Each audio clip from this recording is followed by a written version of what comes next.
Welcome to Perkins Online, the Thinking Person's talk show. Now here's your host, Wilmot Mutty Perkins.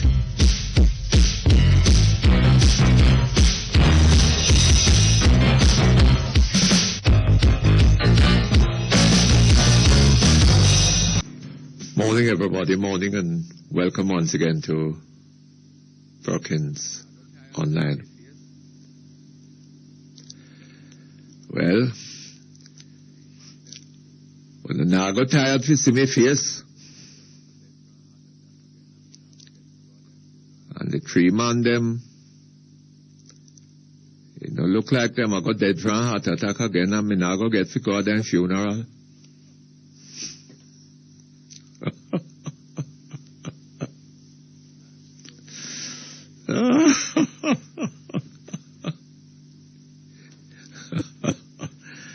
I'm sure that there are some of you out there who will be wondering what that was about, but let's leave it there. The new Chief Justice of Jamaica was sworn in yesterday afternoon. Chief Justice Zelia Macalla.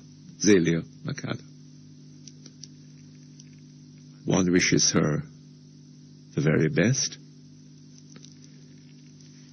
and hopes for her and for Jamaica a very successful term in office. She has pledged reform of the justice system,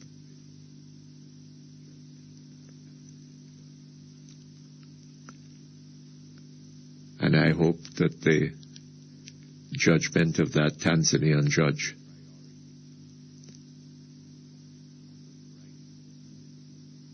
who spoke about the priority of the rights of the citizen, rights that predate the state and the law, and by implication the Constitution. I hope that will not have escaped her attention.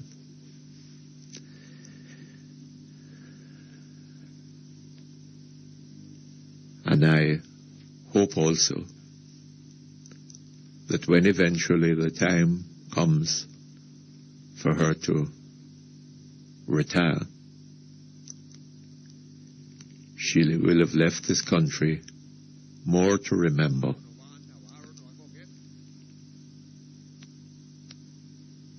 than if a war no want, a war no I go get.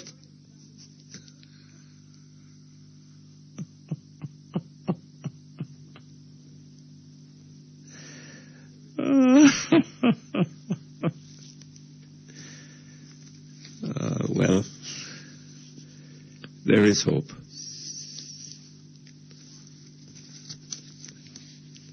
Hope.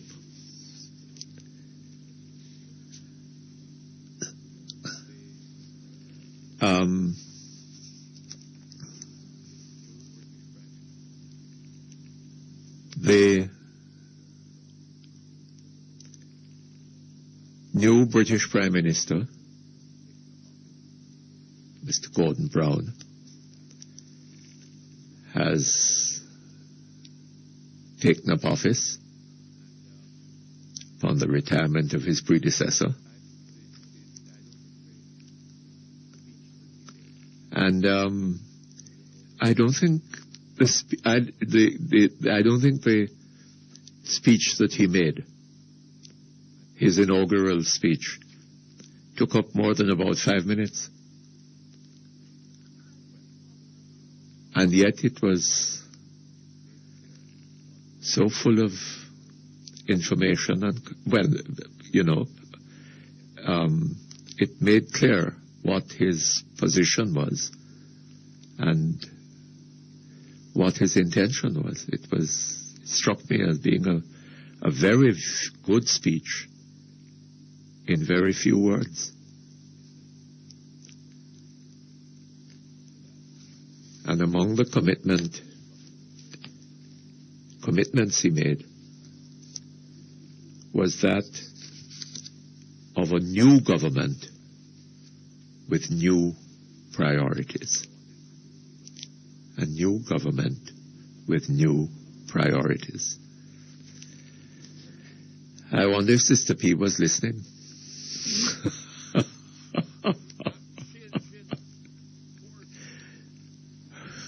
Her position is, we're not changing course.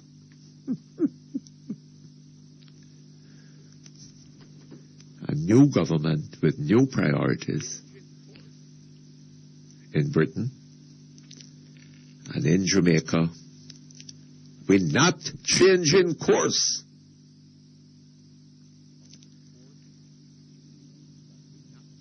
And when you think of the course that we're not changing, it is so full of horror. We saw an example of it yesterday afternoon at Arden High School, where the police chased a man. Apparently, this man was mentally deranged. He was seen by a police party throwing a stone at another man. They called to him to stop it, not to do it, or whatever. And he threw a stone at the police car, apparently hitting one of the men. And at some point, they opened fire at him.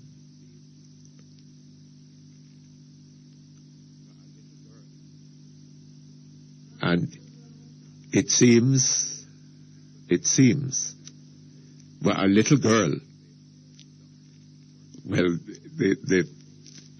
it was being said last night that the hospital doctors weren't sure whether she had been shot. She had been hit by a bullet. But something apparently hit her in the mouth. Hit her in the, well, somewhere in the region of the mouth. Went into her mouth. And damaged or possibly destroyed some of her teeth. I sincerely hope that her tongue escaped. Although we were hearing last night that she couldn't talk. She was a little girl, 11 years old, seated in a bus at the school gate, well, somewhere in the school premises, waiting for other children who were going to be taking the bus. And she was injured. Let us put it that way. I don't know for a fact but it seems very likely that what hit her was a shot. Anyway, the police chased the man into the school. No, with children in the schoolyard. The police chased the man, firing shots, apparently, but chased him eventually into the school building, the staff room, right? And beat him and eventually shot him. Or shot him first and then beat him afterwards. In the presence of teachers and children who were terrified by all accounts. We hear that the BSI or some one of them is to do an investigation into the matter. When last has a report by or an investigation by the BSI or the other investigative arm, whatever the name of it, when last has one of these investigations turned up anything but inaction?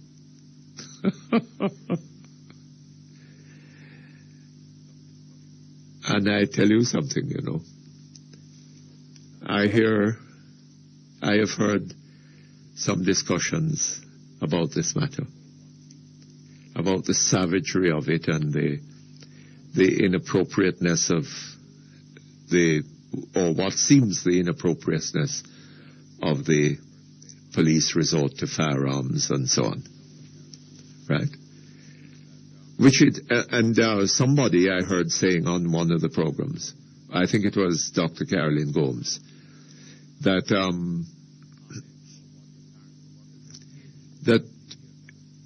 what is shocking about this thing is that it happened at Arden, or what has engaged media attention is that it happened at Arden.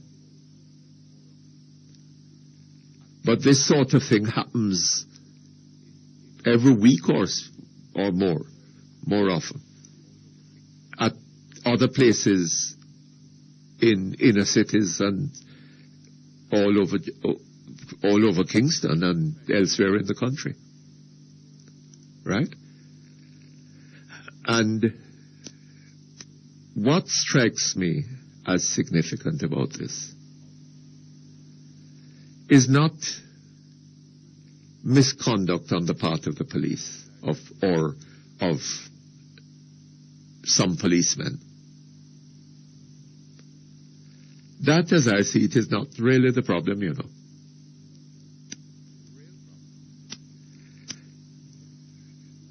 The real problem, it seems to me, is, to begin with,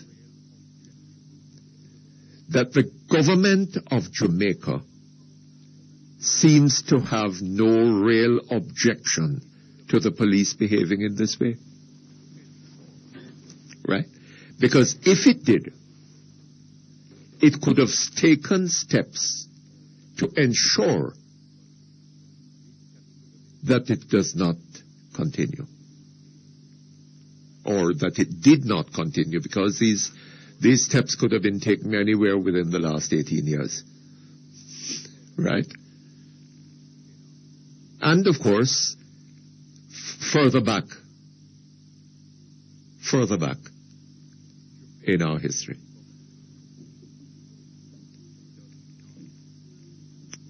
But Jamaican government does not sufficiently respect the Jamaican people, does not sufficiently regard the rights of the Jamaican people to ensure that any policeman who behaves like that pays the penalty. That is not the situation in Jamaica. As I keep telling you on this program, our minds are riveted to the paradigm of the plantation. Right? Some people live in the great houses. They have rights. No policeman would treat them like that. Right? Others live in the barracks, and them is nobody. Them is barely human, if so. We take a break. Workers in the light and power industry, the JPS Employees Co-op Credit Union is you and your family's best bet for attractive loans and investment options. The time by the JPS Employees Co-op Credit Union, your financial partner for life, is 10:15. The following is a paid announcement by G2K. Jamaica need a change now. The old boss of the People's National Party. Not changing no course. Jamaica need a change now. Well, not change it course. The people want a change, but portion not here we. Not changing no course. What a ignorance. You know, you're what PNP Minister Bobby Pickers will say. 30 million is really chicken feed. Chicken feed? 30 million could have fixed up my picnic school. Jamaica need a change now. PNP mash up education. You did hear what PNP Minister Peter Phillips said? And them come out of school after 5 years and 6 years and can't read and write. All that while Minister Maxine Henry Wilson in a parliament asleep. Not changing no course. Well, not change it course. Well, Portia, we have to change it. Jamaica need a change now. The proceeding was a paid announcement by G2K. We should always be able to communicate with the important people in our lives no matter where they are. Now for only $750 plus tax a month, only $25 a day, Freedom Wireless, the new mobile calling plan from People's Telecom, gives us a real choice. Call US, Canada and landlines in the UK, plus other Freedom Wireless users and talk all you want. Emancipate yourself. No talk to you when I get credit. No please call me. With Freedom Wireless, I can talk to you right now. Call our office today, 659-0101. Offer expires July 31, 2007. Powered by ODJ.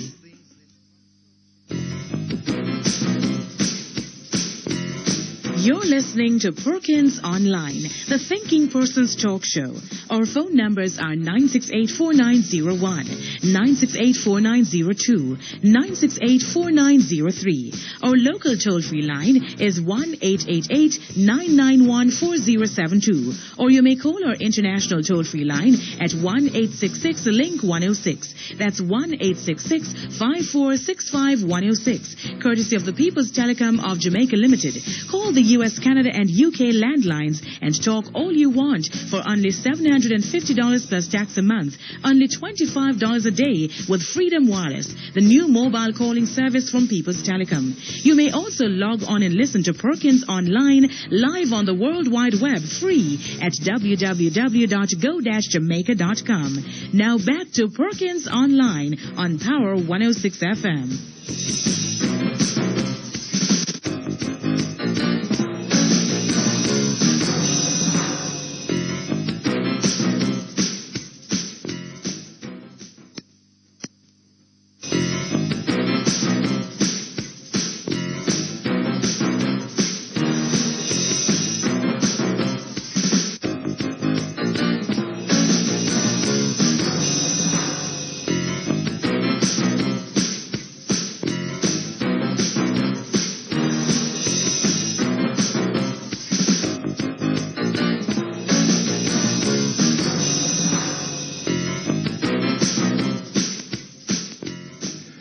Okay, thank you very much. We're back here online. The root of the problem is contempt for the Jamaican people. Contempt for people who live at the barracks level. For the niggers. Anything, if a policeman wants to kick them down, if he wants to shoot them, he is free to do so. In fact, if not in law. Right? Because when him don't shoot them and say, is shoot out. And some other policeman come and investigate and, tell you, yes, shoot out. Right? He is free as a bird. Look at what happened down in Tivoli Gardens. In Tivoli. Right? Look at what has happened. Look in the case of Janice Allen. Look at what happened at Crawl. Right? And the perpetrators get away scot-free. And that tells you something else. Right? That it is not just a matter of what the police think or the government thinks. Right? what they think is endorsed by large numbers of people in this country. Right? Large numbers of people in this country. They feel it is perfectly all right for the police to go and shoot some people in some ghetto area. And they will believe any story the police come up with. Right? Because they too have contempt for their fellow Jamaicans. That is where the problem lies. And Sister P is telling you, not changing course. We're not changing course. But she loves the poor people of Jamaica. She loves the poor people. And even though she told us at the time of her inauguration, in a speech that was several times the length of Prime Minister Brown, Gordon Brown, she told us that her first commitment to the Jamaican people would be to ensure respect for their human rights. What has she done? What single step has she taken in that direction in the period of more than a year that she has been Prime Minister? Tell me that. It seems to me that police shootings have, if anything, increased under her Prime Ministership. And, you know, one isn't, I cannot say in relation to anyone. I hear what people say, right? Almost every night on television, there are some people there complaining about some act, demonstrating about some act of police brutality. All right, it may be that the police may be wrong in some. There was a one on television last night of a woman saying that the police came to her door, asked her who and she live in at the house. She said she and her boyfriend. And they tell her, all right, you come, go on, push her out through her own door, out of her own house. What right have the police to do that? To put her out of her own house, where she live? I mean, if they come with a search warrant to search the house or whatever, that is one thing, but how can they be putting her out of her house? They did that. Went into the house where the boyfriend was sleeping in his bed, she said. And the next thing is that she hears 3 shots. Look through the window and see them hold the boyfriend by his feet and dragging him out. Carry him outside. Right? No. Is she lying? What mechanism is there for thoroughly and impartially investigating that matter? Right? What is likely to come of it? In circumstances where we have a Prime Minister that says that her first commitment to the Jamaican people is to ensure respect for their rights as human beings. And you remember what that Tanzanian judge said? You remember what he said? The rights are not conferred by law or by the Constitution. Rights are inherent in your humanity. You were born with rights. And your rights predate the state and predate the law and presumably also the Constitution. But we are not moving in that direction. Right? Because we do not have respect. We talk about it black man time now. We have no respect for black man in this country. Even black man have no respect for black man. Because when the black man climb a little bit up the ladder, right, he doesn't give a damn about the people from among whom he came. That is what is happening in Jamaica. Right? And it will continue to happen. It will continue to happen.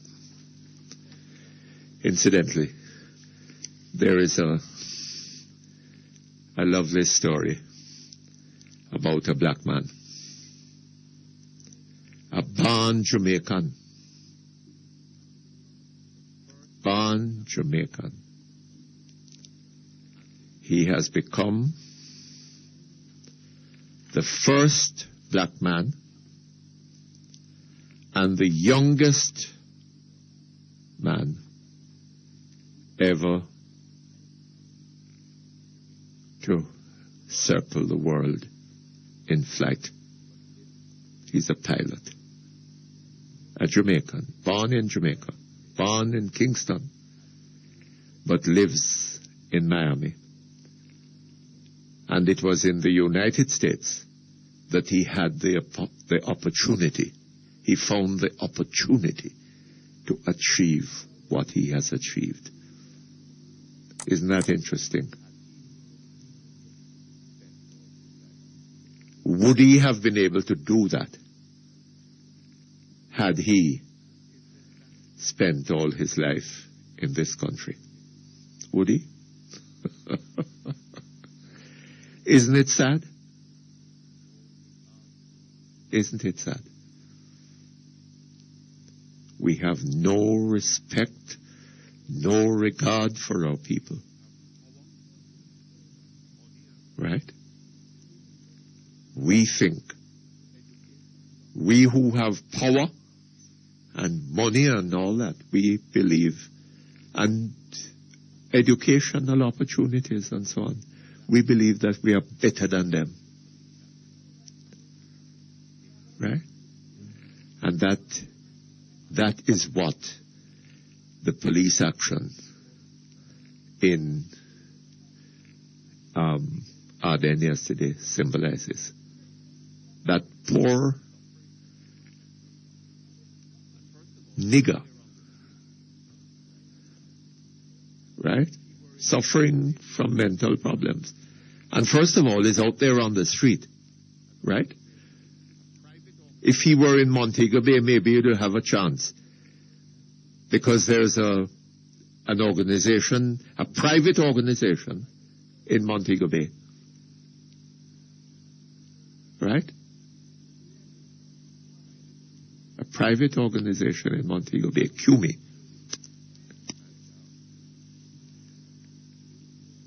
CUMI. And that organization was set up by a Jamaican woman and is being run by another great woman.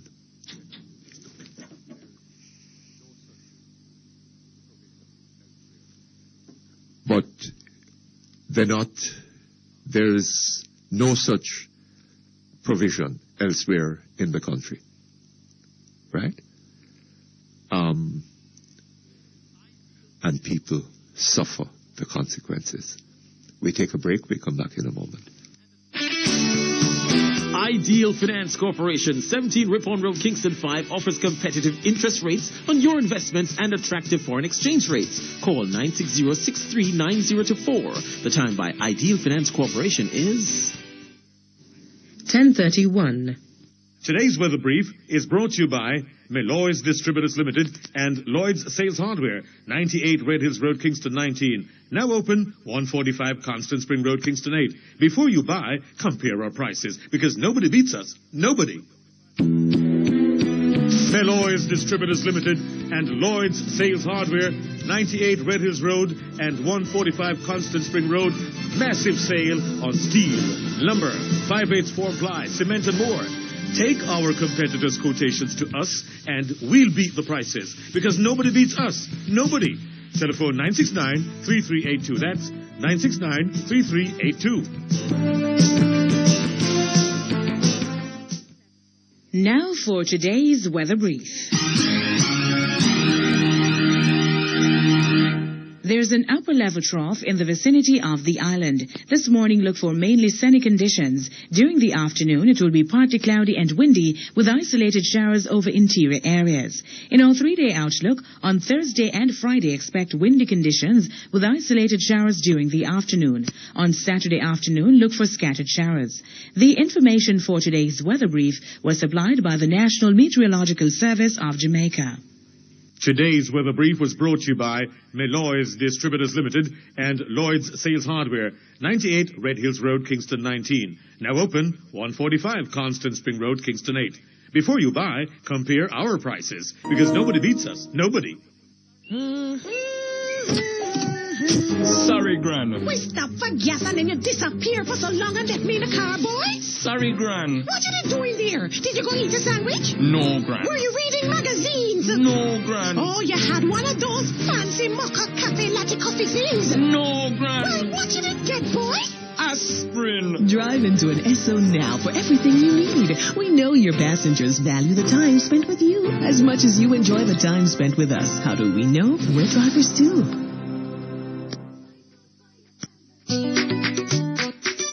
When it comes to top quality, when you want great taste, find food for your family with Eve on your plate. Get value for your money, top quality, great taste. Find food for your family with Eve on your plate. Eve Foods, lots of nutrition, a fine food tradition. Find food for your family with Eve on your plate. Eve, the first family of fine foods. Video Spec Electronics Limited, the expert in repairs and sales of car stereos, MIDI component sets, television, CD players, car alarms, and amplifiers at unassailable prices. Video Spec Electronics Limited, shop number 7, 1 Malines Road, Kingston 10, telephone 968-9157.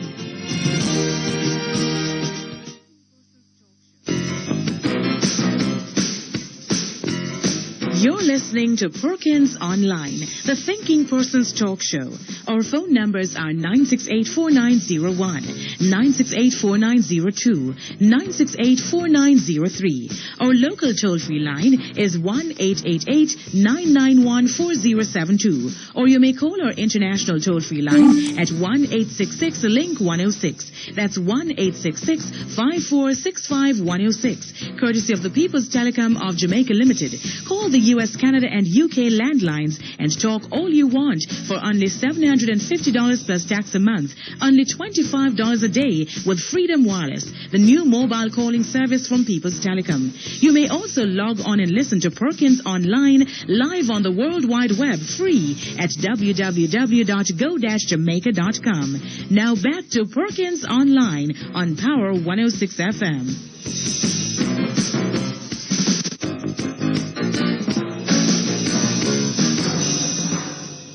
Okay, thank you very much. I was talking about QME at the break, founded by Liz Hall, run by Nurse Crooks, and others.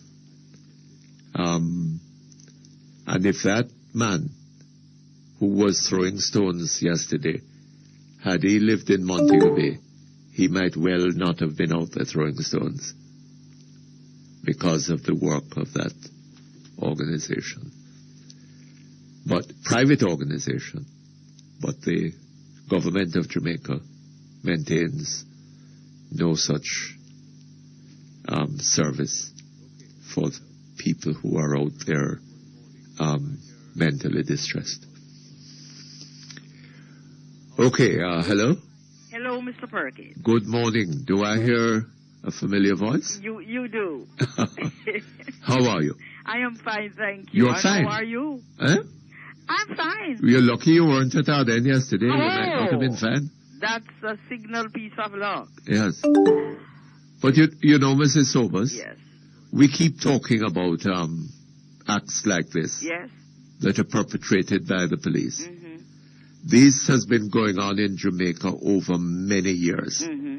and seems to have been getting worse in recent times. Would you think so? I would certainly think so. And I think that the data also supports that. The data supports that. Yes. It's been getting worse Yes. in recent times, right? Yes. And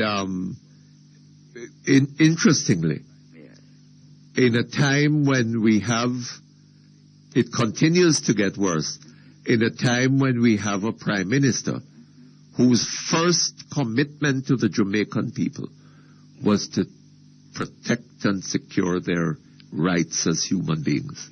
And I was present to hear that said live, and my heart leapt. Yes, I know.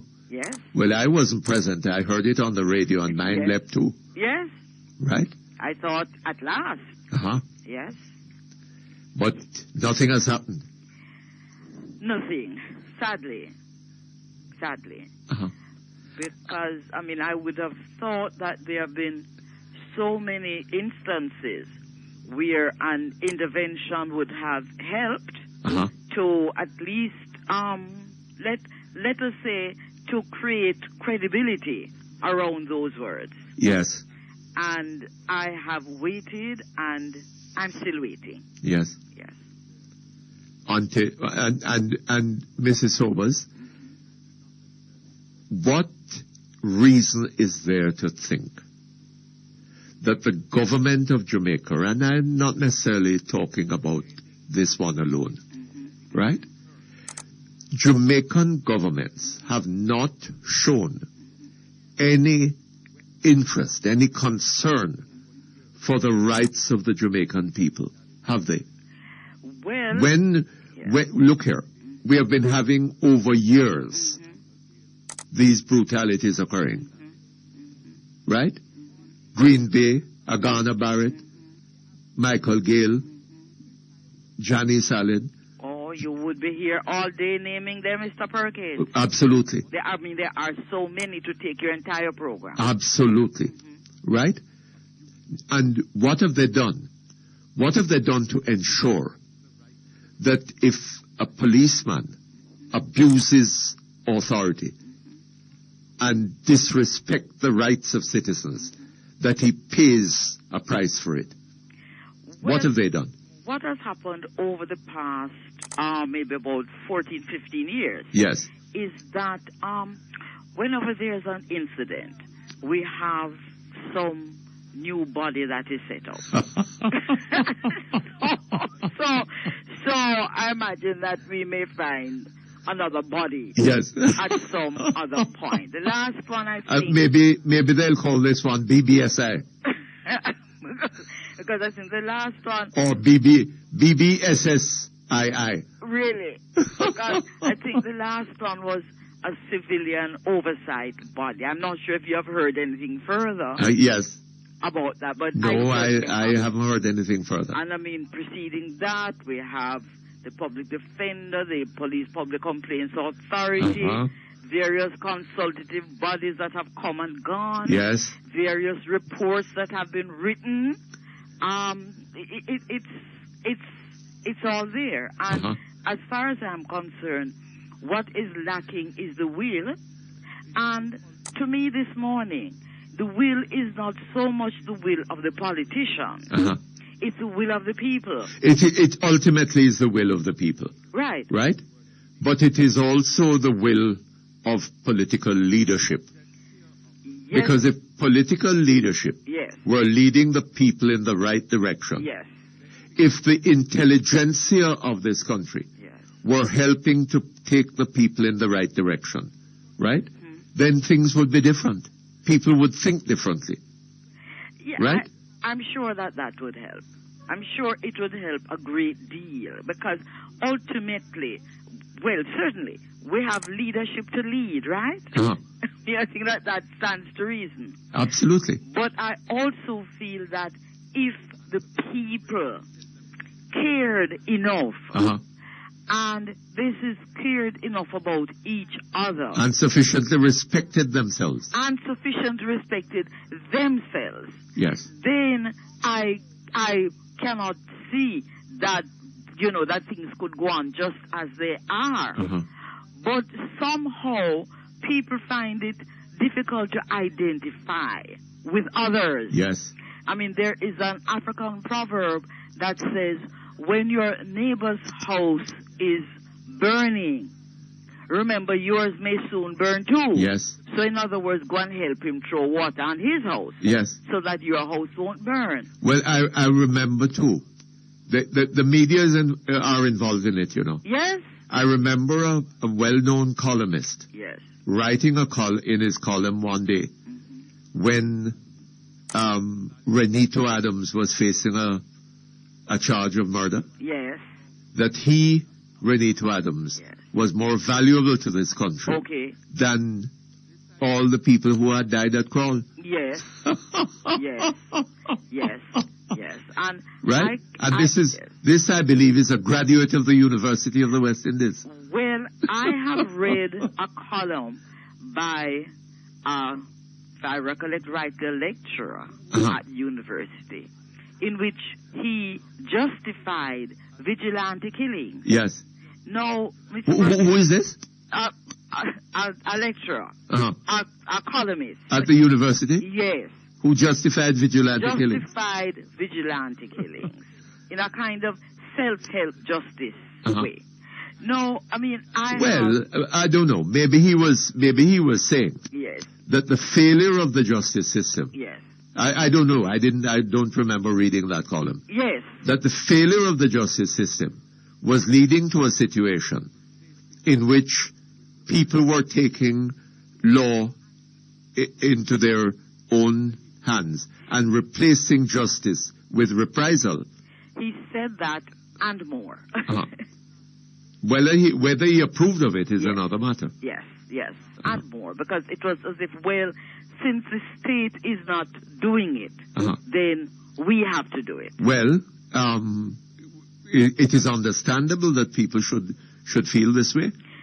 But, Mr. Perkins, given the kind of environment that we're living in, where there is such deep disrespect for life, yes, then one would expect a different quality of leadership from those who have had the benefit of education.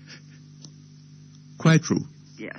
Quite true. And I mean, but, it seems to me to follow that if the state fails to perform, to maintain a system that procures and guarantees, in fact, justice for the people of Jamaica, right? Then people are going to wander in other directions, right? Not that one is saying that is a good thing. Not at all. Right? Not at all. But it is going to happen. Because I mean, when people do that or feel that it's in any way justified, yes, Mr. Perkins, you know that you and I are at great risk. Mm-hmm. You will recollect the case in Montego Bay of a man, I think he was a non-Jamaican, who accidentally hit over a pot of soup on the roadside. Yes. And a mob set upon him yes, and killed him. Yes. So I'm saying that it really places us at great risk. Yes. I can think of another case where someone I know told me herself she was approaching a traffic light when a car hit down a cyclist. Hold on just a moment for a minute, please. You're listening to Power 106 FM. The time is now 10:46. Today's weather brief is brought to you by Suddenly Slender Jamaica Limited. Doctors say 65% of us are overweight. Get help now. Celebrate a new you. You could drop a jean size or two for summer. For the month of June only, for every 2 wraps purchased, you will get 1 free. Feel and look wonderful. Suddenly Slender body wraps. Get a butt, hip, thigh, and tummy makeover. No surgery. Suddenly Slender. Shops 14 and 15 Hilton Kingston. 920-1139 or 997-1909. Now for today's weather brief. There's an upper level trough in the vicinity of the island. This morning, look for mainly sunny conditions. During the afternoon, it will be partly cloudy and windy with isolated showers over interior areas. In our 3-day outlook, on Thursday and Friday, expect windy conditions with isolated showers during the afternoon. On Saturday afternoon, look for scattered showers. The information for today's weather brief was supplied by the National Meteorological Service of Jamaica. Today's weather brief was brought to you by Suddenly Slender Jamaica Limited.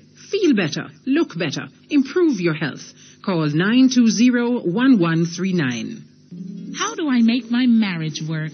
Child rearing. What's right? What's wrong? What about sharing financial responsibilities? Come find the solutions to these and other challenges at the 21st VMBS Marriage and the Family Series, June 29, 30, and July 1 at 5:30 p.m. daily at Emancipation Park. Come see live entertainment, exhibitions, and one lucky couple will renew their wedding vows. The VMBS Marriage and the Family Series 2007. See the press for details. Carby's Twin Gates Plaza Hot Super Weekend Sale now on. 15% off every item. Don't miss this great chance to save. Carby's Discount Center, Twin Gates Plaza, Constant Spring Road. Call 968-4192. Carby's, put the fun back in shopping.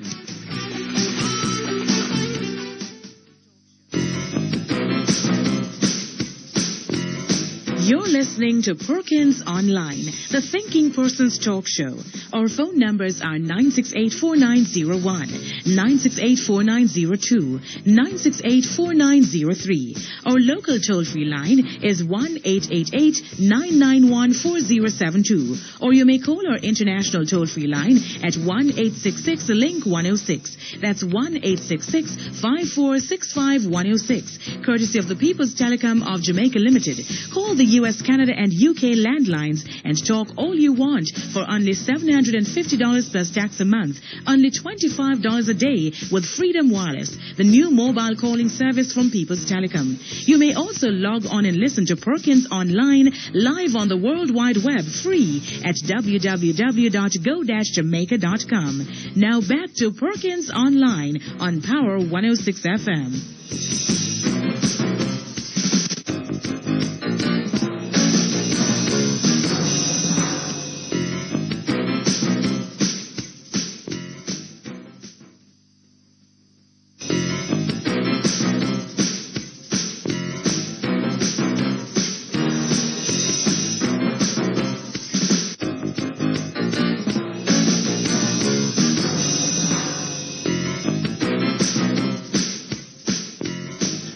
Okay, thank you very much. We're back with you, Mrs. Yvonne Sobers. Yes, Mr. You President. were saying? I was speaking to you about this person who happened to be close to a traffic light when a cyclist was hit off his bicycle, and he fell in front of her car. Yes. And she said in a moment there was a mob trying to pull her out of her car.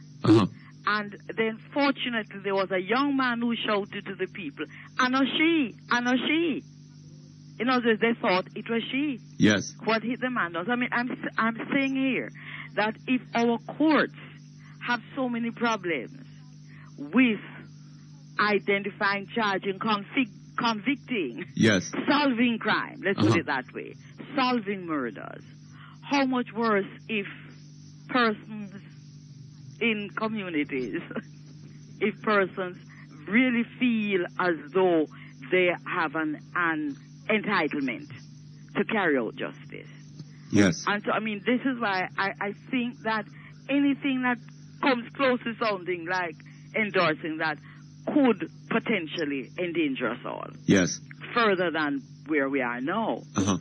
But I want to say that in this particular incident, without going into the details of it, this is the one at Arden. Yes. Some of my concerns there are, and I think you mentioned it in your opening comments, care for the mentally ill. Yes. What's happening there? Right. Well, the government doesn't give two hoots about the mentally ill. Well, you see, because Mr. Perkins, the point is that if a government does not care for its most vulnerable, then we're all at risk.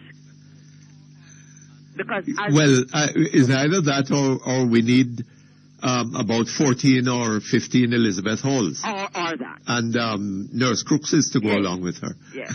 So, I mean, one is the case of the mentally ill. Something else that concerns me about the police force is supervision. Yes. I heard DCP Shields speak earlier this morning about what is being done, what will be done, and he mentioned the amount of training that's going on.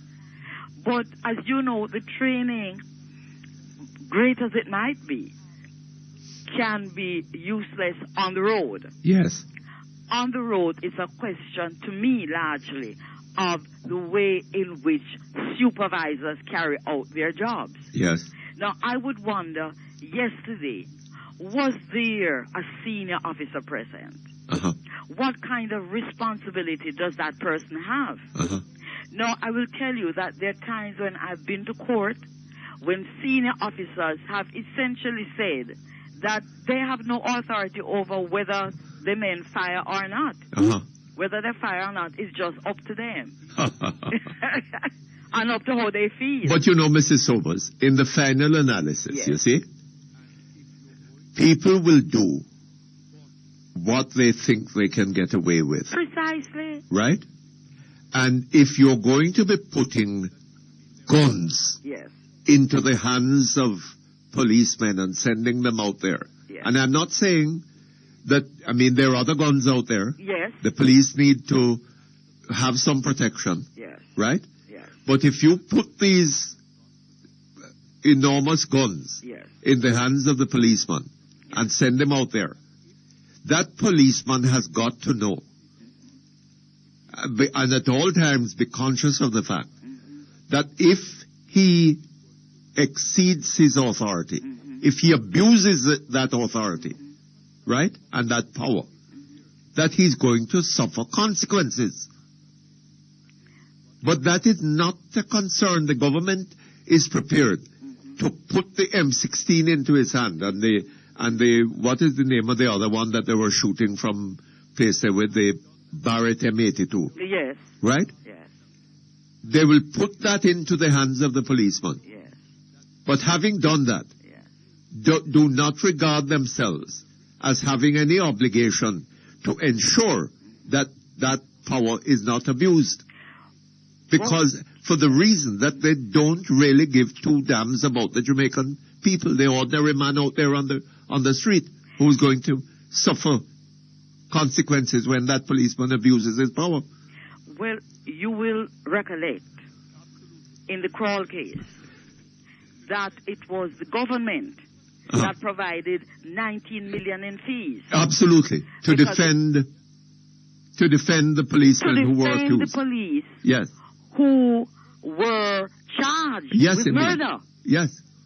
And one of the ways in which it was justified was to say that the legal aid, which is there for ordinary people, was insufficient. Right?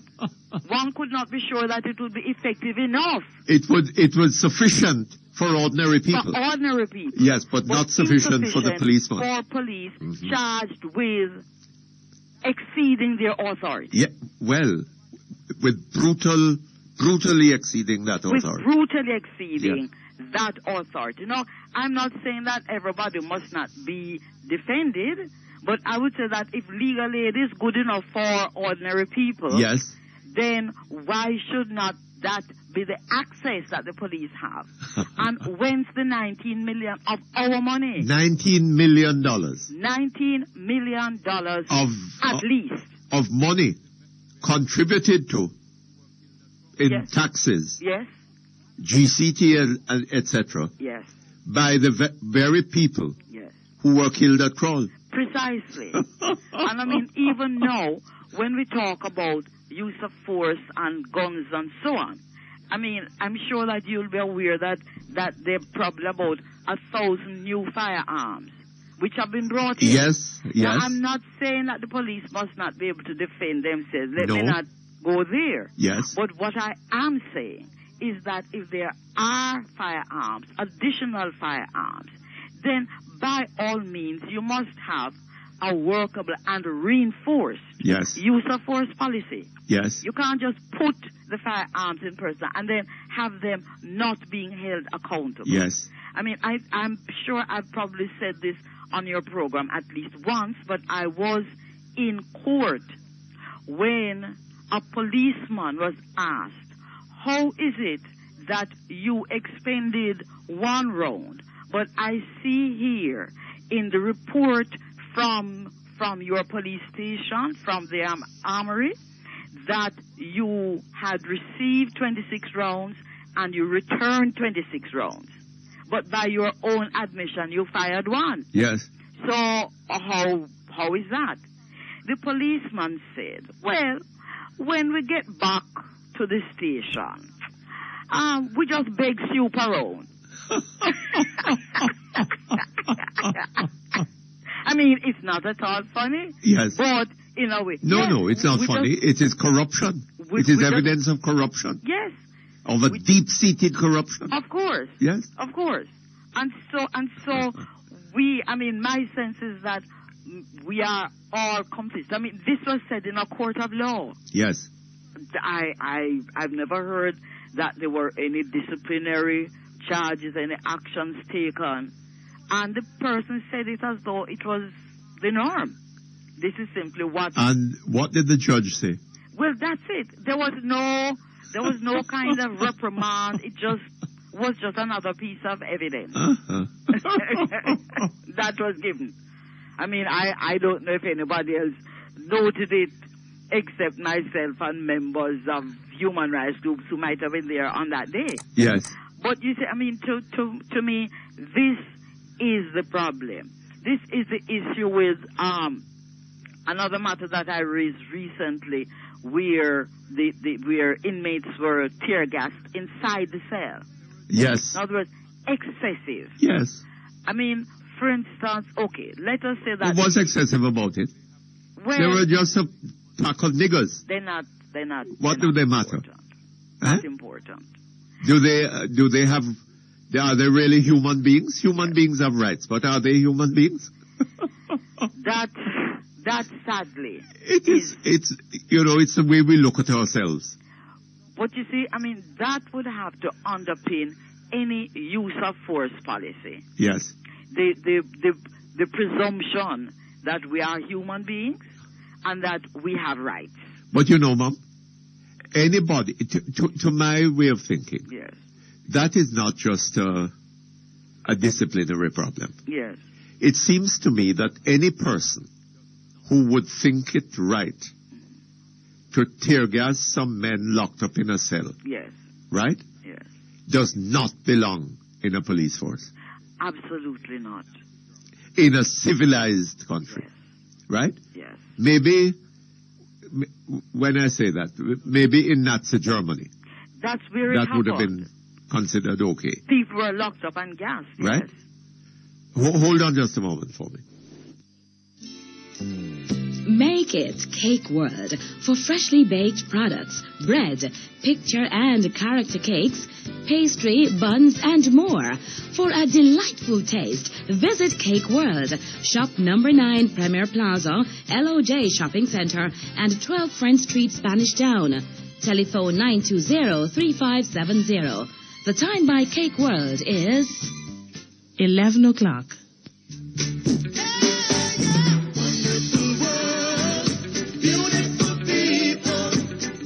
Hello, I'm Rihanna Wright, an indoor agent for the Jamaica Labour Party. And I am Nadram Palmer, indoor agent for the People's National Party. And I just love this new wave of unity. Yes, we are learning to follow the rules and respect each other. It's foolish to fight over elections. We know we can trust the electoral system. I pledge to encourage our supporters to show respect. I beseech our supporters to conduct themselves in an orderly and peaceful manner. I pledge on behalf of the entire EOJ to continue to conduct elections in an efficient manner without fear or favor, and to always show respect to every voter. Respect. Respect. Respect. Respect.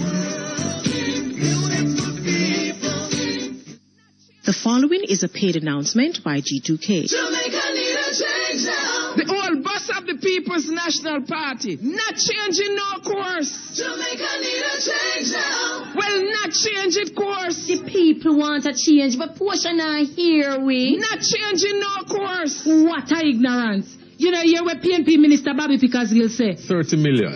It is really chicken feed. Chicken feed? 30 million could have fixed up my picnic school. Jamaica need a change now. PNP mash up education. You did hear what PNP Minister Peter Phillips said? And them come out of school after 5 years and 6 years and can't read and write. All that while Minister Maxine Henry Wilson in a parliament asleep. Not changing no course.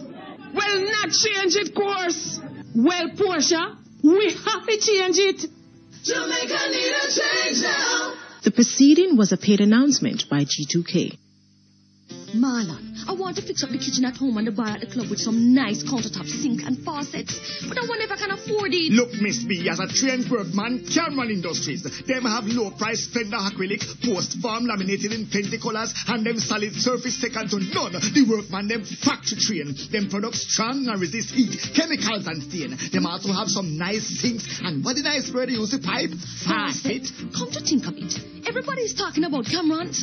I also hear they give excellent service. That's right. Check them at the Trade Center, 3032 Reynolds Road, Kingston. Telephone 906-386-224 and Hatfield, Manchester, 963-0628. Cameron Industries is the best name for quality countertops in Jamaica.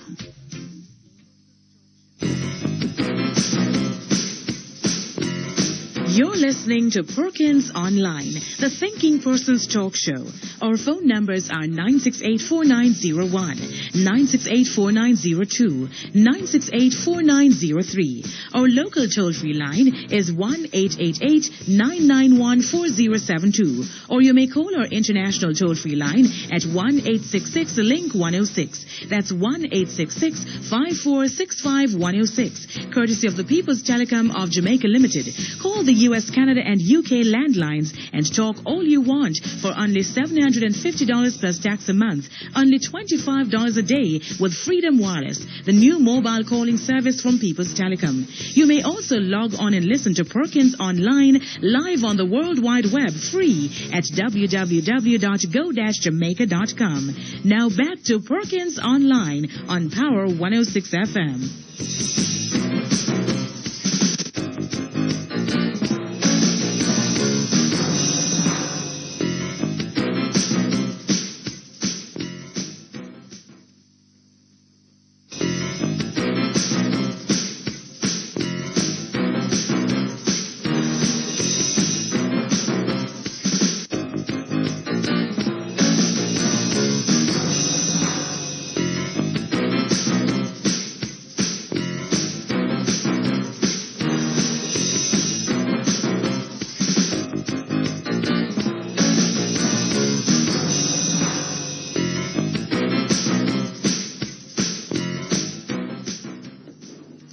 Okay, thank you very much. We're back here online, Mrs. Somers. Hello? Oh, she's gone? Mr. Perkins? Hello? Yes. Yes. I'm here. And we have with us Mr. David Wonken. Okay. Hi, Yvonne. Hi, David. And we're talking about this Arden incident. Right.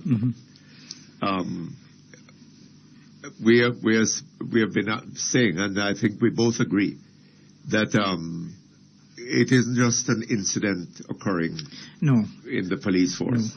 Were it not for the fact... It betrays an attitude to people and their rights in this country. And the fact, sorry, Wilmot, the fact of the matter is, Yvonne and other human rights activists have been for many, many years complaining about the kind of abuse of use or use of force by the police. So this is clearly not an isolated incident. What is profound about it, though, Wilmot, is that to the extent that there has been no consequence that has followed the abuse of this kind of force. Absolutely. It continues, and not only just continues sort of at a static level, it gets escalated because it becomes an accepted way. Well, Mrs. Sobers was saying earlier that in the last year or so, am I right, Mrs. Sobers? Yes. Hello? Yes, Mr. In the last year or so, the number of such incidents seems to have gone up. Yes. There's no question. Yes. And as a society, we need to deal with that. Yvonne, I had heard an interview this morning with DCP Mark Shields on the Breakfast Club.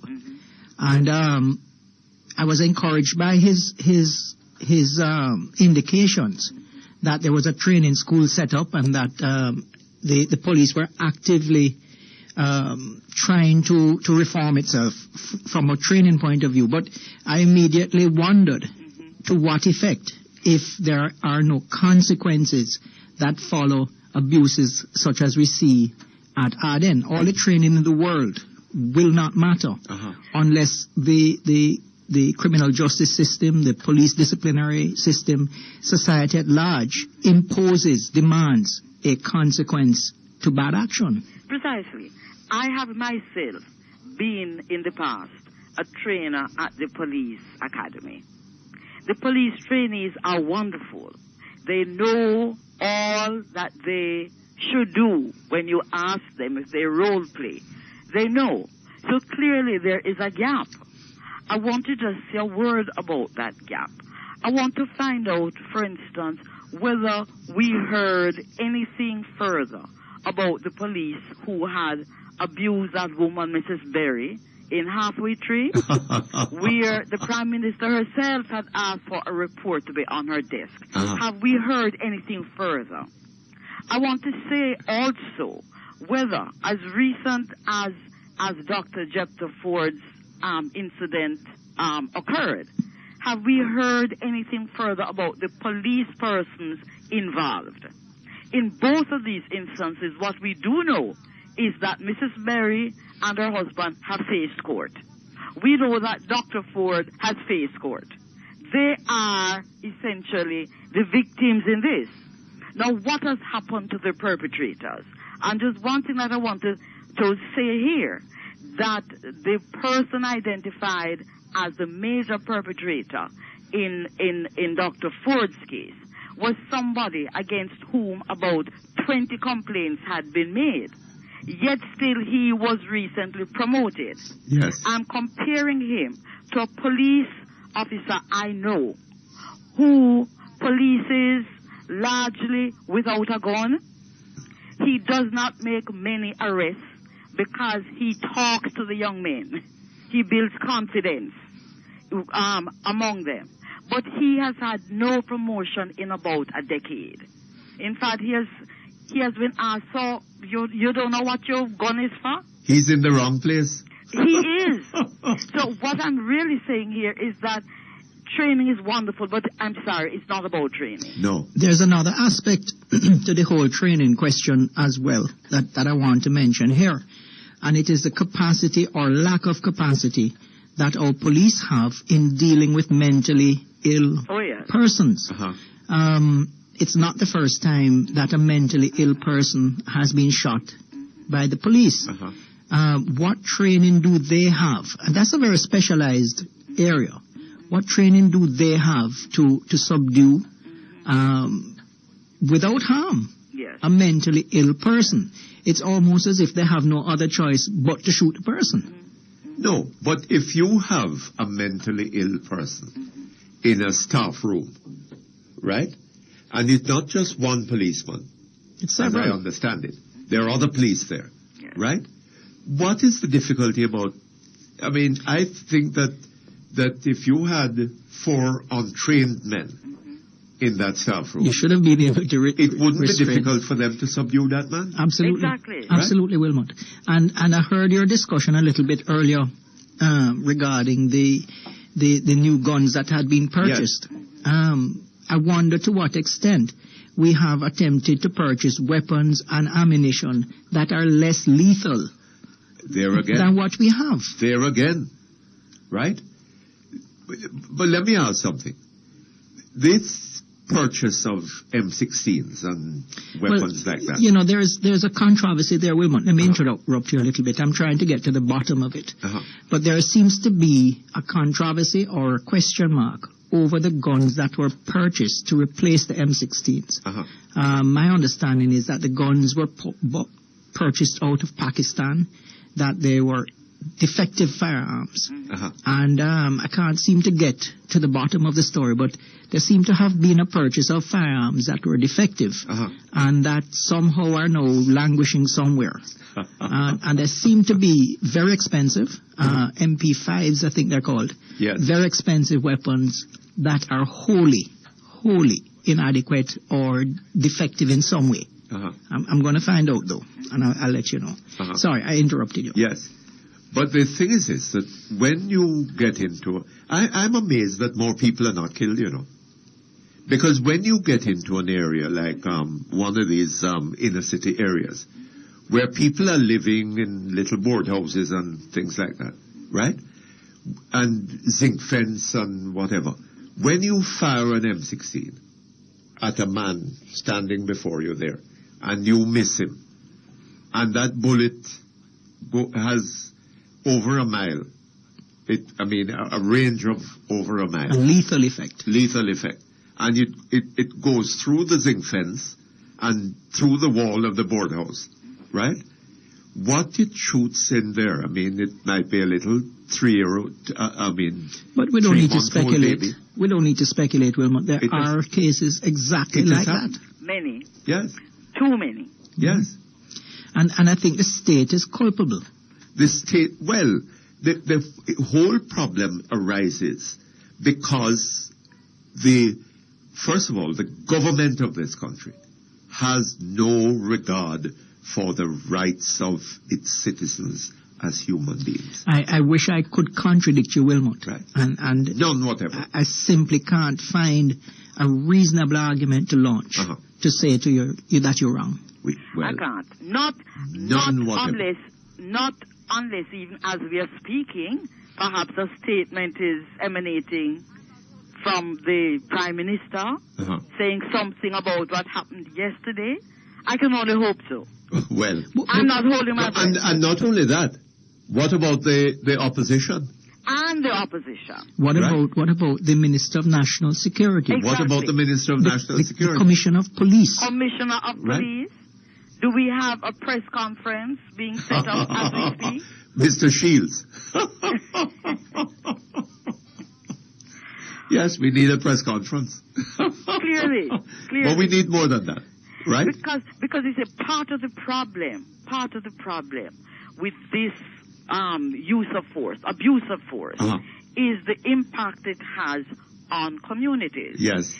Can you imagine the impact right now at Arden High School? Yes. Where, in fact, one of the young men was quoted in a newspaper as saying that to him the police are madder than the madman.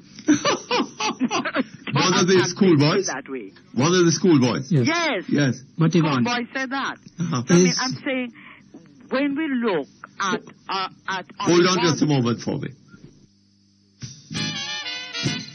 Only the best is good enough for you. So get the best and widest range of tiles, various sizes to suit your style. Floor, wall tiles, Cameron Industries, Tiles, 963-0628 and 906-3862. The time by Cameron Industries Joinery Limited is 11:15. Call the doctor, quick! Someone call the doctor! Mommy, not do you. Only the windshield broke. Say not that me I say. Call Dr. Glass for all your auto glass needs. Windshields, rear, door, vent, quarter glass for all make vehicles. 237 Marcus Garvey Drive at 3 miles. And now in Catherine Hall, Montego Bay. Call 971-7853. Thank God for Dr. Glass. Call now, 1-888-Dr. Glass.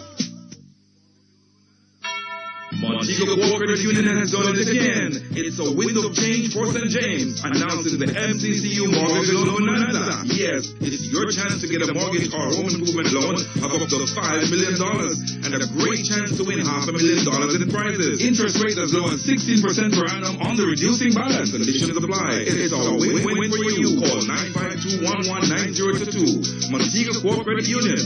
Serving you is what we do best.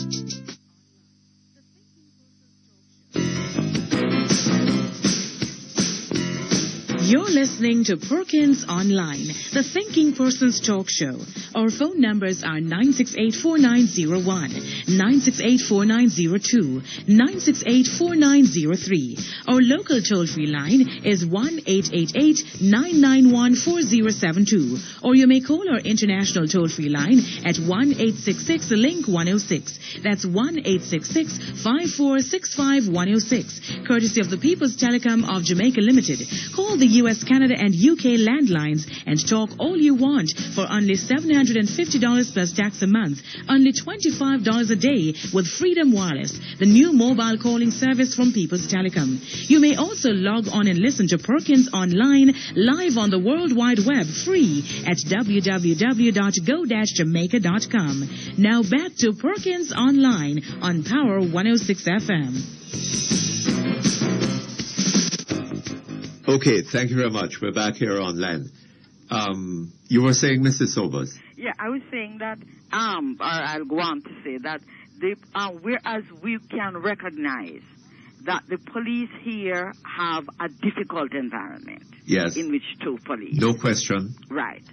And what I'm going to say there, however, is that this difficult environment is made even more difficult if the police are not able to enlist the cooperation of the community. Yes. However, the unnecessary and excessive force almost guarantees that the community will not cooperate. Yes. Because one can imagine even now the feelings of those students at Arden, students in the many other schools, where persons have seen this kind of undue use of force, persons in communities.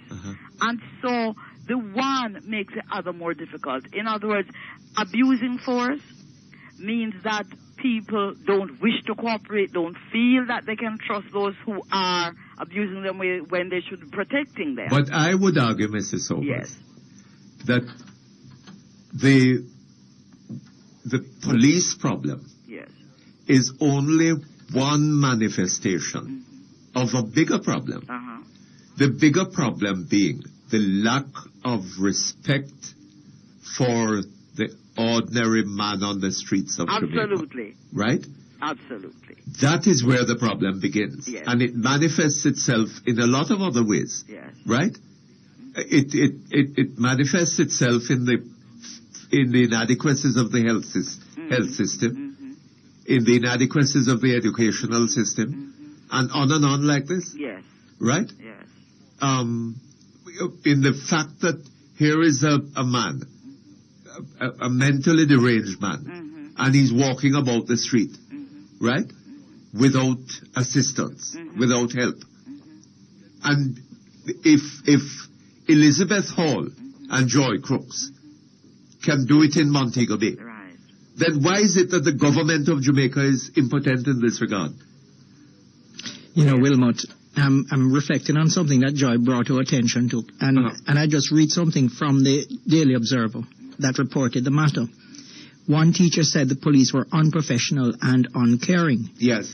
After the man was shot, they kicked and beat him. Oh, my God. He lay there bleeding for a long time, and none of them seemed like they wanted to take him to the hospital. And my heart renders because of Janice Allen. As she lay in the street dying. Yes. And it's no different. Yes. But you say, sadly... But yes, it's different. You know what is different about it? Here we have a group of witnesses that command some degree of respect in the society. Chapter Ford? Well, yes, right? But the headmistress, the teachers, right? They are in terms of our society, in a rather different category from the people that you see on television every night, right? Talking about similar things that have happened in their communities. And nobody really this is put on by way of a kind of entertainment, I suppose.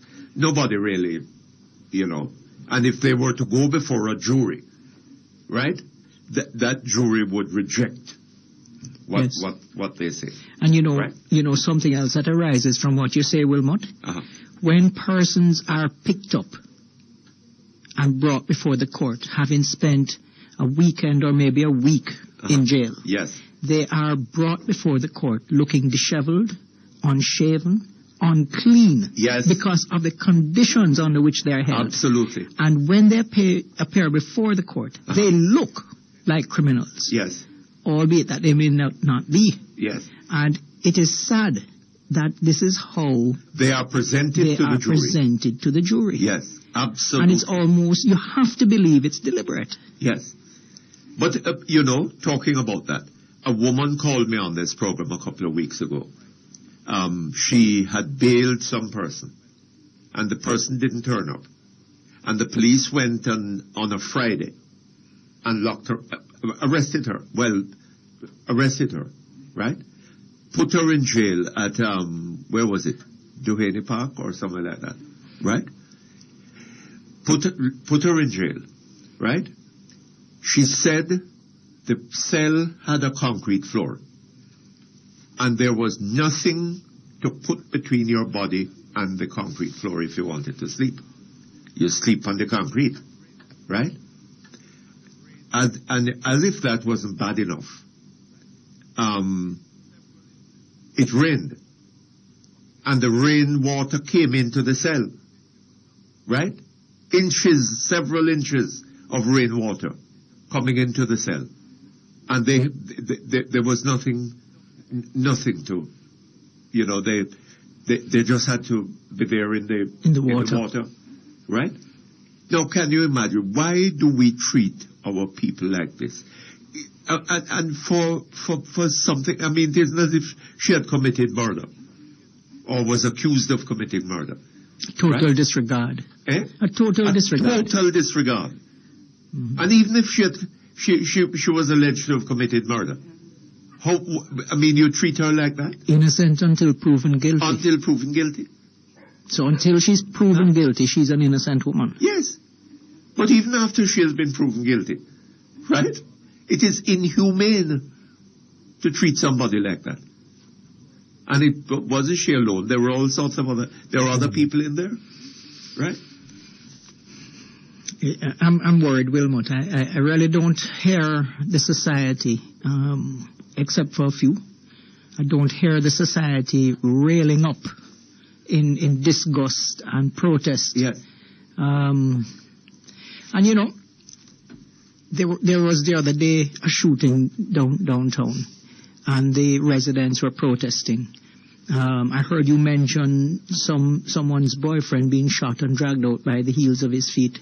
Yes. Just this morning I heard you mention it. And I think to myself that the controversy or the dichotomy between what the residents are saying and what the police say, in many, many cases could so easily be resolved with a good forensic lab. Yes. The powder burns. And some rules regarding how you preserve a crime scene. Right. And of course the independence of an investigative body to investigate the police themselves. Absolutely.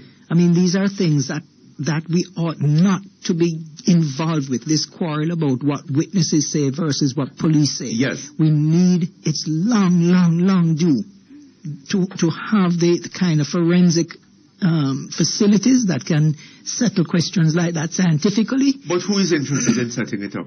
Or are we saying that perhaps rather than build a facility in Trelawney, a cricket stadium, we might perhaps have put money into forensic capacity. Is that what we are saying? Or perhaps rather than seek out $1,500 a night accommodation overseas, we could perhaps even have $500 a night accommodation and find some money to increasing the investigative capacity of the police. I mean, and I am really serious here. It tells you what our priorities are, right? We don't care about the Jamaican people, right? Unless they are in some high bracket and live in some great house somewhere, right? And feel immune, to this kind of abuse. Yes. But it's coming closer, Wilmot. It is. Dr. And thank Ford. God. And I say thank God. Yes. Dr. Ford, Arden School. It's coming closer. Yes. It's a matter of time. Yes. And if the citizenry does not wake up and protest for better respect for itself, and better governance all over, it's going to be... And not just protest, I think, and not just protest, demand it. Yes. Right? Right? Because you see, with accept no alternative. With an incident such as happened yesterday, we are already many hours later. Nothing has taken place. No kind of sanction. Yes. No, when not even a statement. Have you heard any statement coming out of anybody's mouth? When that happens, that does something to the culture of the police force. Yes. In other words, it is saying, well, that is okay. And where is the opposition in all of this? And the opposition. And so therefore we have unleashed monsters within the police force because of absence of sanction. Well, my own take on that is it started with the state of emergency that permitted police to forego investigation. Yes. And kick down your door and fabricate in many cases. Yes. It did away with the reasoned gathering of evidence, etc. Yes. And that's what has happened in my view. And it continues with the existence of the gun court, where trials go on outside of Star Chamber. No, but why do lawyers allow that to continue? Yes. Why are we still having trials in camera? Exactly. Because you see, what the police do is to place a gun-related charge on a young man, and that assures that you or I cannot know what happened. Yes. Yes. Wilmot, I got your producer provided to me an email that they've asked me to read. Can I read it? Read it. Go ahead. It's from a Leighton Dixon. Mr. Perkins, I do not know if you recall a few years ago an incident in Port Antonio where the police accosted a man for possession of a ganja spliff. In an effort to escape, the man ran and was shot by the police. Of course, they missed him and only succeeded in killing a 16-year-old boy who was exiting a bank in the vicinity. Oh, my God. Mr. Perkins, that case actually went to court and the police got off totally free. But of course. I don't have a personal memory of the incident. Yes. But you see, part of the strategy... Would you expect anything otherwise? Would you expect otherwise? Well, Green Bay. Part of the strategy is that once the incident occurs, the demonizing begins right then. Yes. Hold on a moment for me. Researchers at the University of California, Davis reported that phytonutrients in apple products may help protect against cardiovascular disease. Start drinking Mott's apple juices, distributed by T. Geddes Grant Limited. The time by Mott's Healthy Living is 11:30. Today's weather brief is brought to you by Independent Living, Jamaica's authorized provider of Pride Mobility scooters and lift chairs. I started worrying what to do when the doctor told me that Mama's arthritis was worsening. But then the nurse told me about independent living. It was a dream come true. Independent Living, the store that cares enough to provide solutions for your physical limitations. Supplies of hospital beds, lift chairs, wheelchairs, bathroom safety and rehab products. Independent Living, the caring store. 10 Merrick Avenue, Kingston 10. Or call 754-2195 or 754-5198. Rising above physical challenges, we can... Now for today's weather brief. There's an upper-level trough in the vicinity of the island. This morning, look for mainly sunny conditions. During the afternoon, it will be partly cloudy and windy with isolated showers over interior areas. In our 3-day outlook, on Thursday and Friday, expect windy conditions with isolated showers during the afternoon. On Saturday afternoon, look for scattered showers. The information for today's weather brief was supplied by the National Meteorological Service of Jamaica. Today's weather brief was brought to you by Independent Living, Jamaica's authorized provider of Pride Mobility scooters and lift chairs.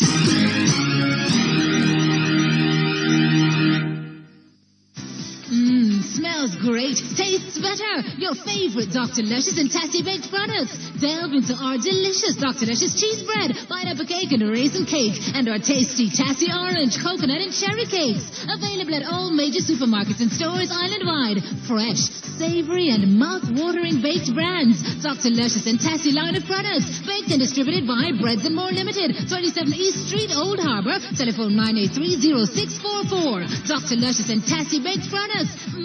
Just what the doctor ordered. I love keeping my mind and body in shape. That's why I drink V-Soy. It's high in protein, calcium, and iron. It has a great taste. And my son loves it with his cornflakes. Who knew being healthy could be this satisfying? Thank you, V-Soy Soya Milk. Distributed by Brasco Distributors Limited, 17.5 Kew Road, Kingston. Telephone 908-1211. That's 908-1211. V-Soy Soya Milk. Good taste while keeping healthy.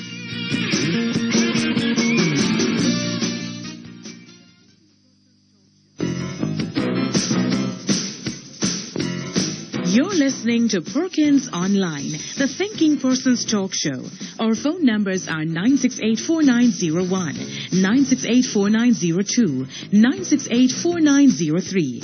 Our local toll-free line is 1-888-991-4072. Or you may call our international toll-free line at 1-866-LINK-106. That's 1-866-5465-106. Courtesy of the People's Telecom of Jamaica Limited. Call the U.S., Canada, and UK landlines and talk all you want for only $750 plus tax a month, only $25 a day with Freedom Wireless, the new mobile calling service from People's Telecom. You may also log on and listen to Perkins Online live on the World Wide Web free at www.go-jamaica.com. Now back to Perkins Online on Power 106 FM.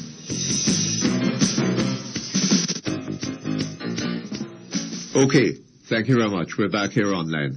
Now look here, we've been taking up a lot of time with this discussion. But let me tell you something, I have no apologies to make. It seems to me that this is a critical issue. And I don't see where this country can possibly go that would be desirable without a resolution of this issue. You know, Mr. Perkins, before we left, I was just saying that we have allowed people to be demonized. Yes. This is persons who are injured or killed by the police. Uh-huh. And I am sure that in another day or two, or at least it started yesterday, the demonizing of this mentally ill man. Uh-huh. Because yesterday, one of the earlier accounts indicated that he had tried to disarm a policeman. Uh-huh. Now, we're probably likely to hear more that will make him out to be the person at fault. In fact, he will have been the person who calls the police to act the way that they did. That's rubbish. And I think that we as members of the public and certain media must begin to challenge some of these stories. Yes. Yes. Yes. Wilmot, as we speak, I wonder whether or not we have effectively allowed the Woolmer thing to be effectively sidelined by a commission. Yes. And how important in all of this is the issues that Woolmer raised. Yes. The issues. Yes. That Woolmer raised, particularly as it relates to our forensic capability, yes, etc. Yes. And like everything else, we've allowed it to go. Mm-hmm. The Minister of National Security has jumped up and said, okay, it's a commission. Uh-huh. And almost immediately it went sour. It went by the boards. Yes. But I tell you something, maybe the answer is that we don't really need forensic capabilities in this country, We can clear them up easier? Well, no. I mean, if the police grab some little ghetto man and charge him with murder, right? It's cleared up? He's guilty. Your producer has provided another email. Except in the most, supposed exceptional cases. But generally speaking, some little black man from down there, you grab him and put him before the court. He's a lucky one, of course, because the others would have been shot. But you grab him and put him before the court, he's as guilty as hell. Your producer has passed another email and asked me to read it. Yes. And it ends with this, and I'll read just the ending. Will a change of government make a difference? I haven't heard any loud cry from the opposition about this issue. Is Mr. Golding and his party going to continue to hide away from the provocative issues because of their fear of the media? Are we to assume that they are going to suddenly acquire courage once they get into government? A quick glance of recent voting trends shows that a steady 30% of our electorate are loyal to the PNP and 25% to the JLP. 5% swing votes and 40% non-votes. When will the JLP stop appealing to laborites and address Jamaicans? Well, that is a question that we need to put to Mr. Golding. Well, it's early days yet. Maybe we will hear from them before the day is out. Maybe we will. But curiously, Mr.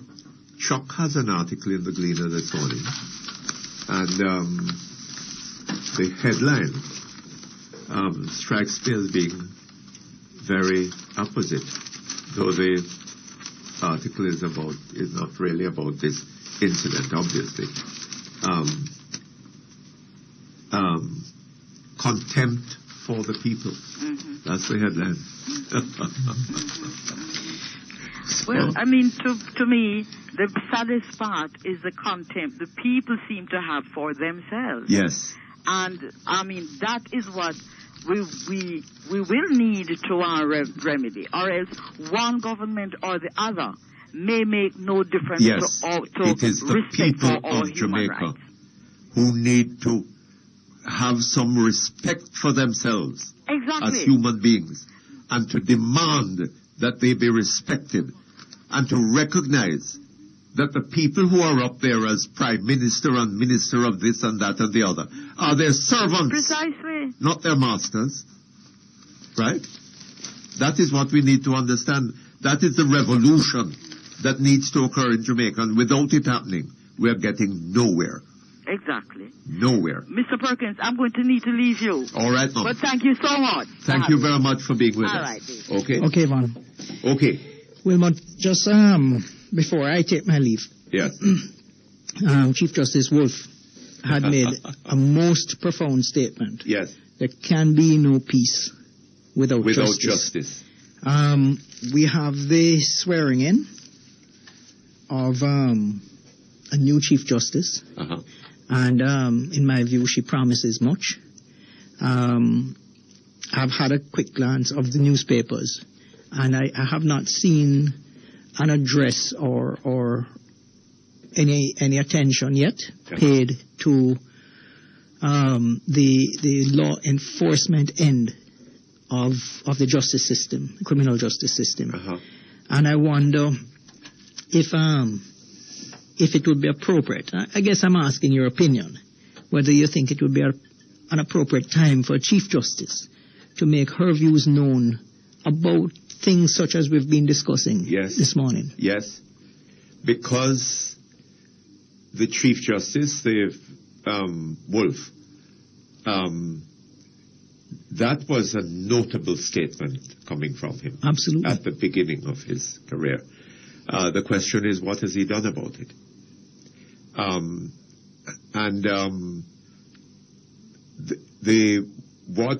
My comment on it would be that there can be no justice. There can be no peace without justice. Mm-hmm. Quite true.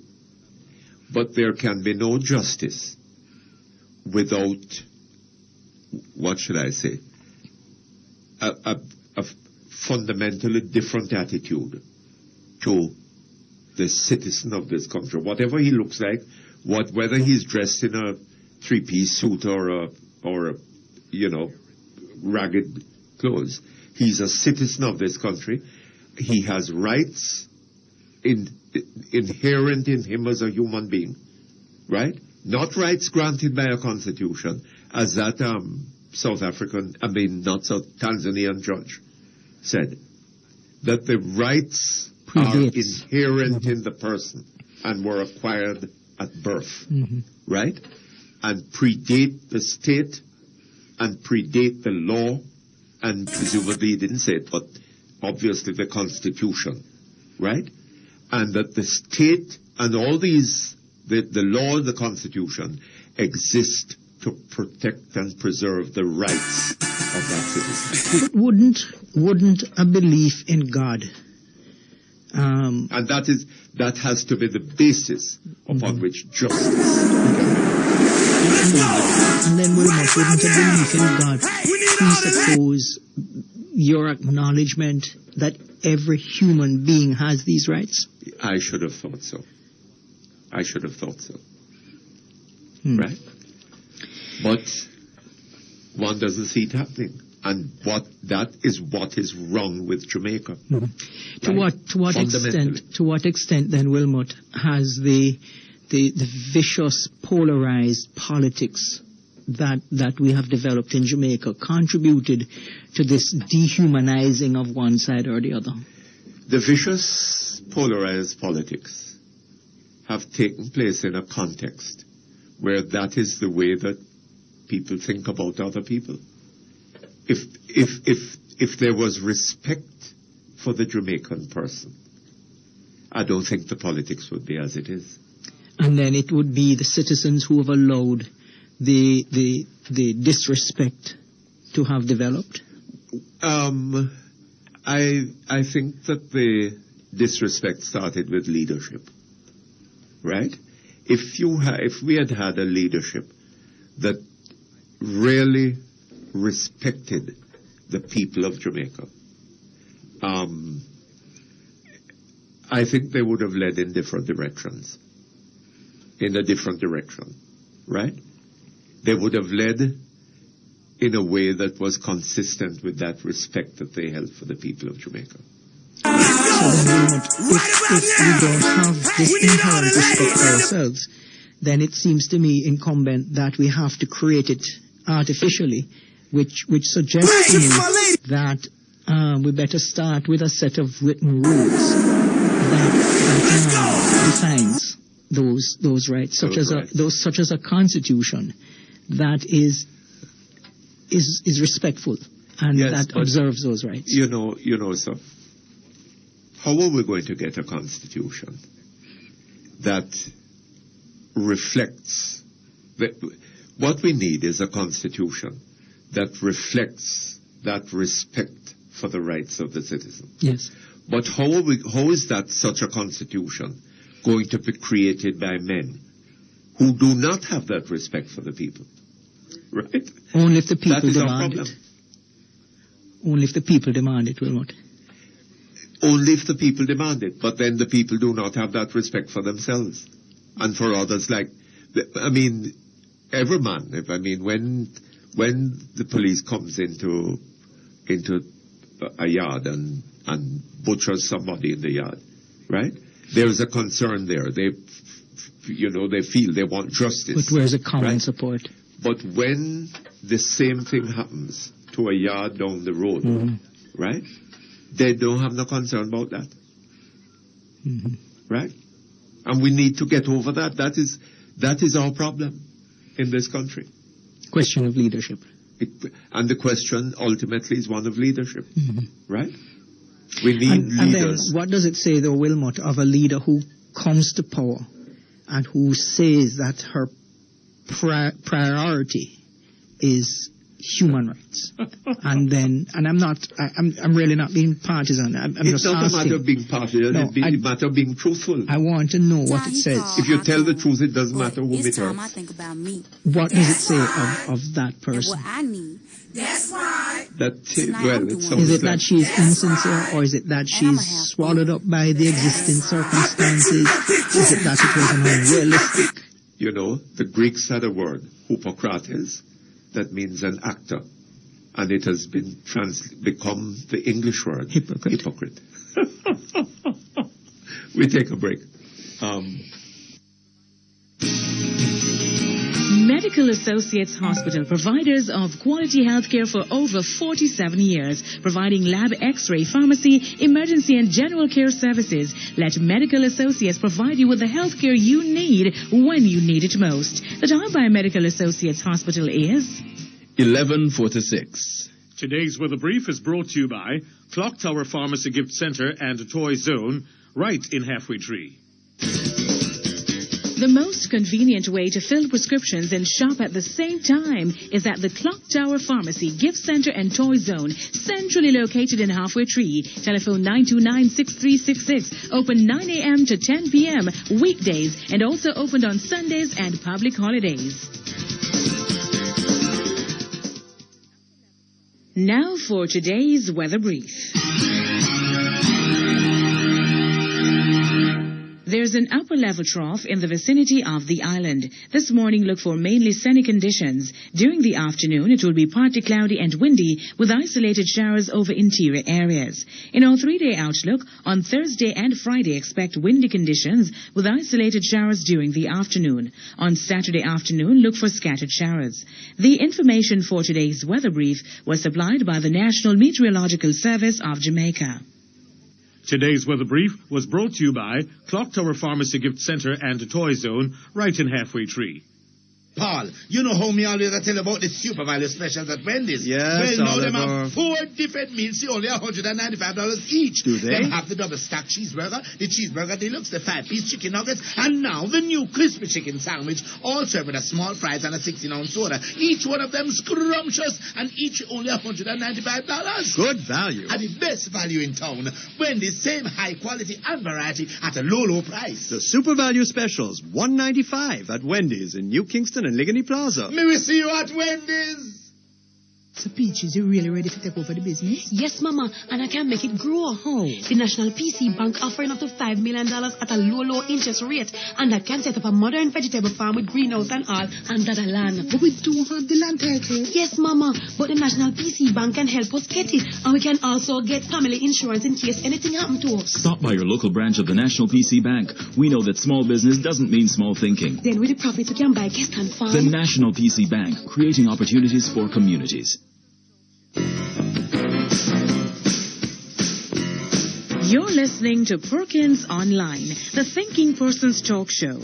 Our phone numbers are 968-4901, 968-4902, 968-4903. Our local toll-free line is 1-888-991-4072. Or you may call our international toll-free line at 1-866-LINK-106. That's 1-866-5465-106. Courtesy of the People's Telecom of Jamaica Limited. Call the U.S., Canada, and UK landlines and talk all you want for only $750 plus tax a month, only $25 a day with Freedom Wireless, the new mobile calling service from People's Telecom. You may also log on and listen to Perkins Online live on the World Wide Web free at www.go-jamaica.com.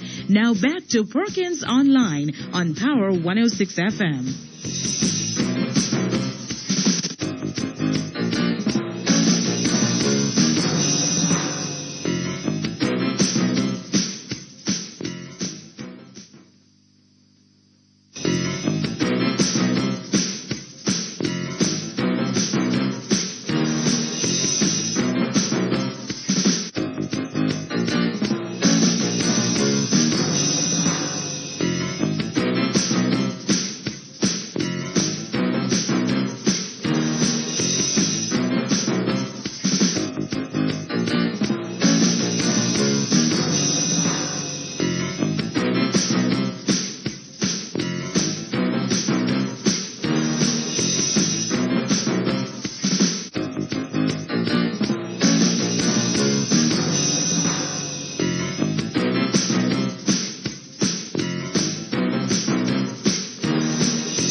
Okay, thank you very much. We're back here online. Hello? Hello, Mr. Perkins? Hello, yes, good morning to you. Yes, I've been waiting for like forever now. I'm sorry about that, but I hope that you were also listening. I was listening. And you found what we were saying interesting and of importance? It was so interesting. I beg your pardon? It was very much interesting, Mr. Uh-huh. Perkins. Well, I'm glad you think so.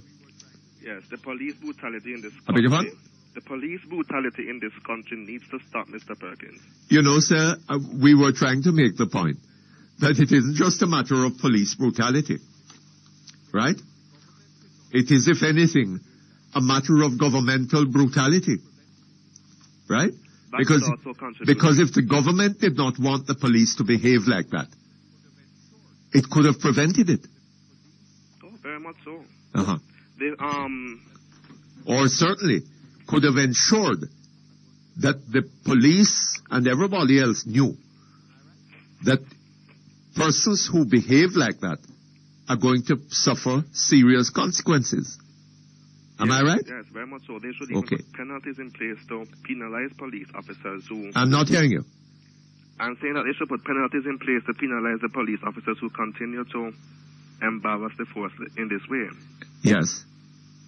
Anyway, Mr. Perkins, that's not what I really called to talk to you about. There was a headline on the front page of the Gleaner last week Thursday, the 21st of June. The headline reads, lower voting age. It seems as if Government Senator Norman Grant is proposing that 16-year-olds should be given a voice in politics. And you know, sir, I completely agree with Mr. Grant. You agree with him? I agree with him 100%. Why? Young persons in this country today are not as naive as one time, you see.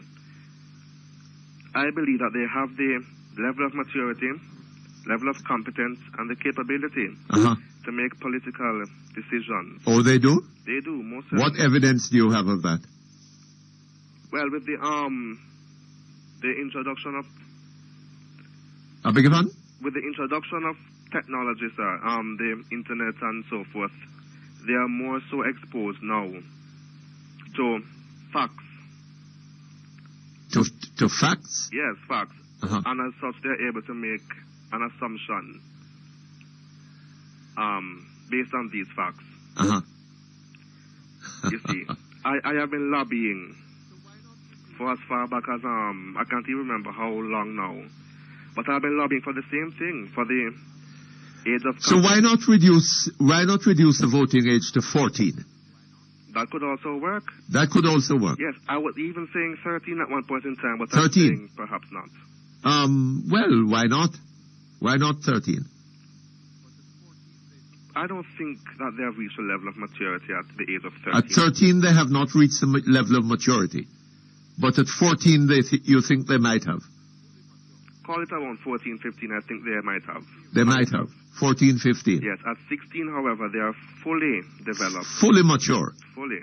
And they have the experience on which to go. Yes, very much so, because on the same front page of Thursday's paper, there's another story that says that students debate budgets at the GG Youth Awards with the Governor General, Professor Kenneth Hall.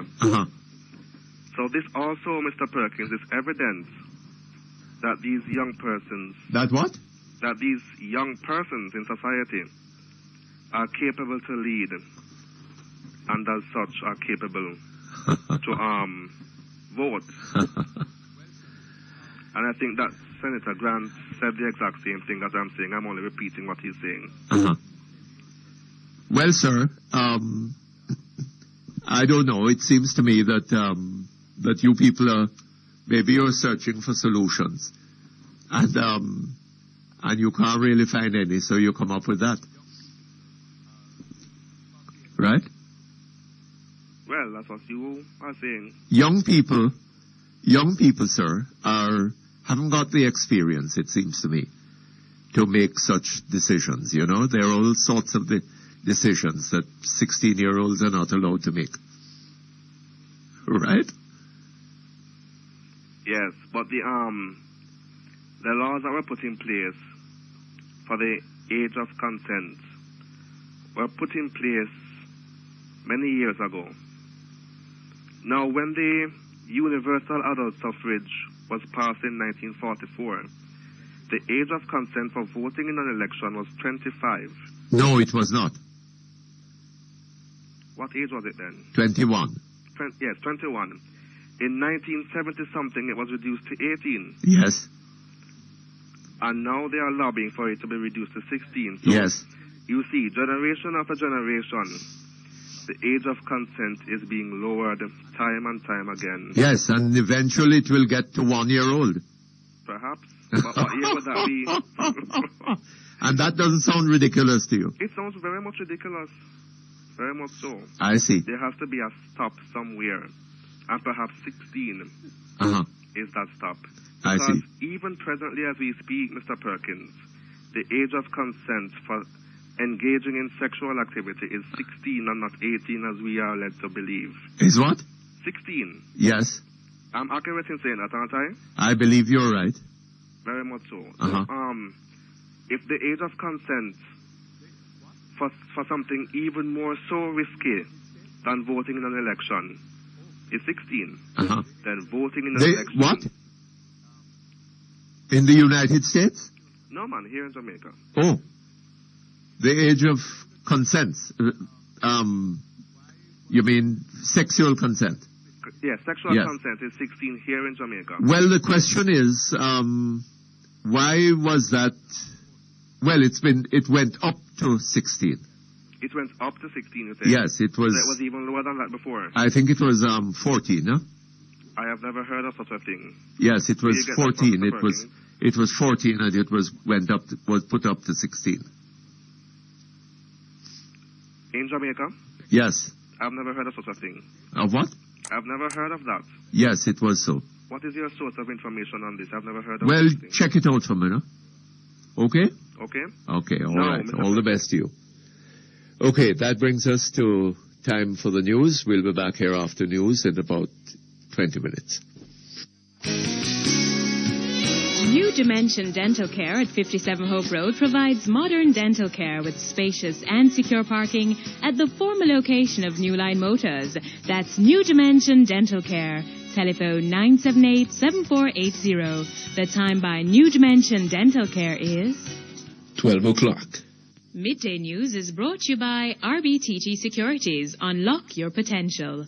I want top returns on my money, but I don't want sleepless nights worrying if my money is safe. That's why smart people invest with RBTT Securities. We offer a variety of investment options and experienced advisors to help you maximize your dollar. Plus, RBTT Securities is backed by one of the most respected group of companies in the Caribbean.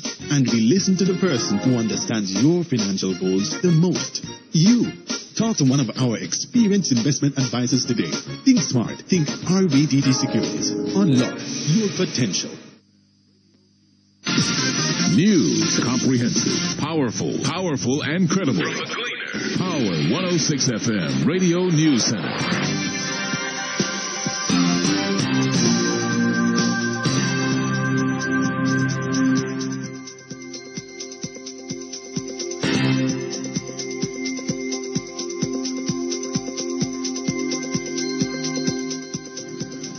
Good afternoon. I'm Stacey Ann Smith with Midday News on Power 106 FM from the Gleaner Power 106 News Center. The administration of the Arden High School in St. Andrew is currently reviewing security measures at the school following yesterday's incident in which a student and a mentally ill man were shot on the compound. A meeting is now underway at the school involving Prime Minister Portia Simpson-Miller, Jamaica Teachers Association JTA President Hopeton Henry, and members of the security forces. The 11-year-old student of Covenant Christian Academy was shot reportedly after a team of police personnel fired their weapons and chased the man into the school's staff room. The police say the man attacked members of a police team after disobeying instructions to stop throwing stones at another man. Several students and members of staff were reportedly traumatized by the incident. The Bureau of Special Investigation has since begun a probe into the shooting. In the meantime, the JTA says discussions are being held with the National Parent Teachers Association to outline a framework for the protection of students and teachers. JTA President Hopton Henry, who described yesterday's incident as unfortunate, said the matter of security is also being discussed at the level of the Education Ministry. Consultation will have to take place. The Ministry of Education, the ball is going to be in their court because on April 3rd, when we met, the ministry, other stakeholders, we came up with a number of measures. And there was supposed to be a working committee that would have come together, bring all the suggestions together to come with some common plan. JTA President Hopton Henry. The country's approximately 120 medical technologists have taken industrial action. The technologists are unhappy with the government over what they describe as the slow progress in implementing a reclassification exercise.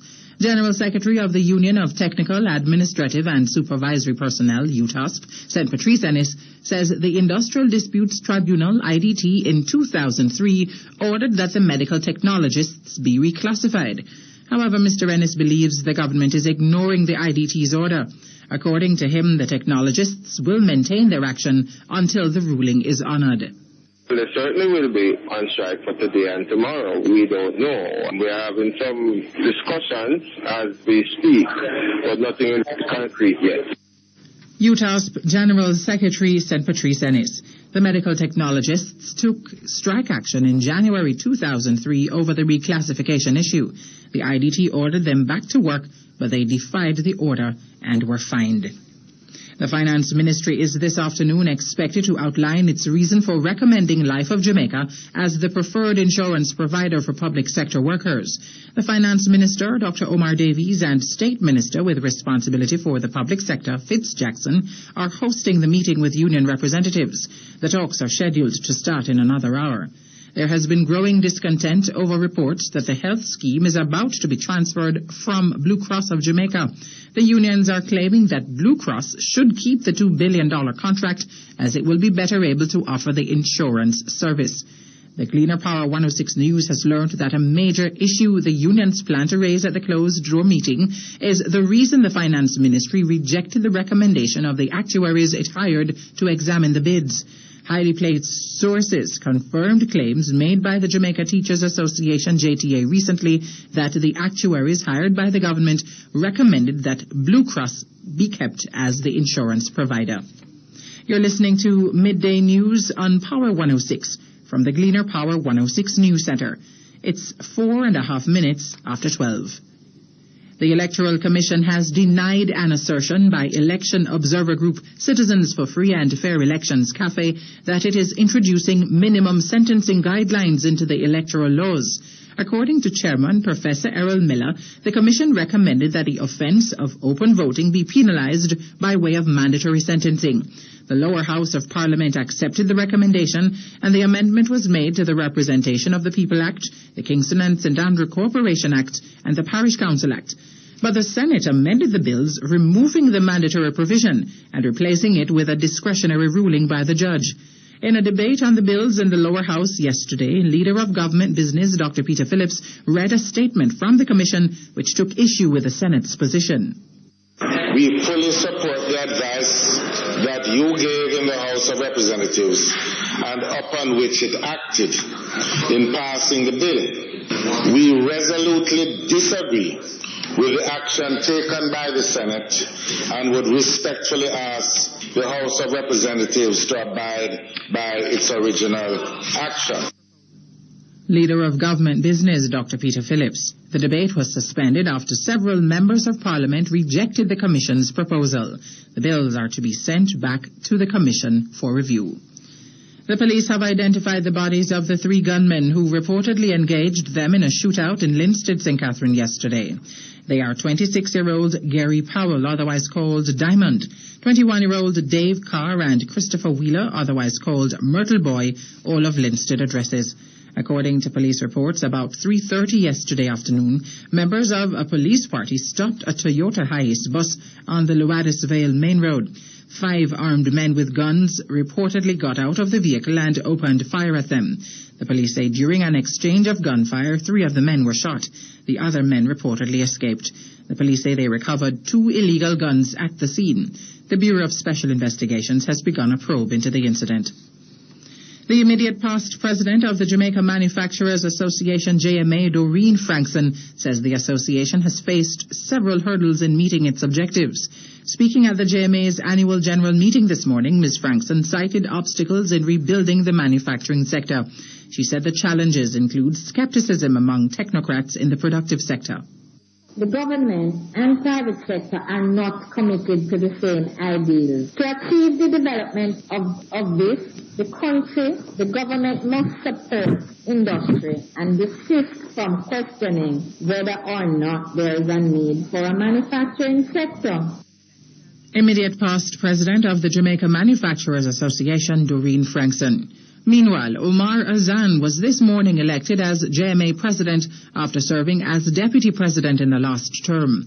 Paulette Roden, Harry Harper, Ian Forbes, Milverton Smith were all re-elected to serve as directors for the next term. New members to the board of directors were Deborah Lanigan, Simon Roberts and Chris Ramson. News in the region now. In Grenada, the much-anticipated judgment for the Grenada 13 is expected today. Former Deputy Prime Minister Bernard Cord and 12 others were convicted for the 1983 murders of the leftist Prime Minister Maurice Bishop and 10 other members of his administration. The 13 are to be sentenced today. Yesterday, presiding judge Justice Francis Bell said following his oral submission, he would present his final written submission to the Grenada Supreme Court within 2 weeks. Today's ruling comes at the end of a 7-day resentencing hearing, which was ordered by the London-based Privy Council after it found that the initial sentences were unconstitutional. Former Trinidad and Tobago Attorney General Ramesh Maharaj, who addressed the court for most of yesterday, said the matter could have taken a different turn if the men had acknowledged guilt and shown remorse. Guyana and Japan have signed a climate change and environmental accord to facilitate the use of technology and expertise from the Asian nation. Guyana's Foreign Affairs Ministry says the agreement was reached during talks between President Bharat Jagdeo and Japan's Prime Minister Shinzo Abe. The agreement is aimed at minimizing greenhouse gas emissions, developing renewable energies, and the implementation of disaster prevention measures. A government statement says Japan is also committed to helping Guyana provide safe drinking water. On the international scene, Labour leader Gordon Brown is the UK's new Prime Minister after being asked to form a government by the Queen. Mr Brown, who has been Tony Blair's Chancellor for the past 10 years, has promised to place priority on education, health and restoring trust in politics. He takes over from Mr Blair, who resigned earlier after 10 years in the post. Mr Blair was received with warm tributes from members of Parliament. It's the first time in 17 years that a UK Prime Minister has entered office without a general election. Finally, firefighters trying to contain a raging wildfire in California in the United States have suffered a setback after the blaze jumped a defense line, forcing hundreds to flee. The authorities have warned that strong winds forecast for the Lake Tahoe area could fan the flames. Earlier, the U.S. Forest Service said the fire, which has burned 2,730 acres since Sunday, was 40% contained and would be under control by the weekend. The wildfire has so far destroyed 200 homes and forced 1,000 people to leave. California has declared a state of emergency and may now seek federal help. And those were the stories making Midday News on Power 106 from the Gleaner Power 106 News Center. The Midday Sports Report is next.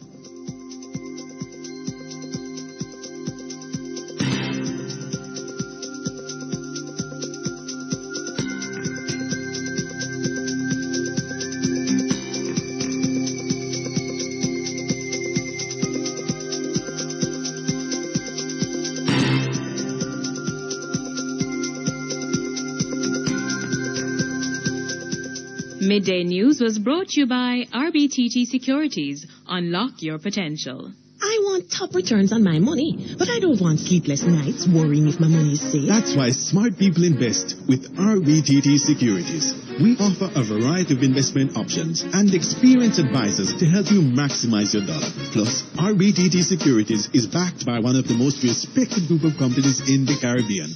And we listen to the person who understands your financial goals the most. You. Talk to one of our experienced investment advisors today. Think smart. Think RBTT Securities. Unlock your potential. Sports, comprehensive, powerful, and credible. Power 106 FM, Radio News Center.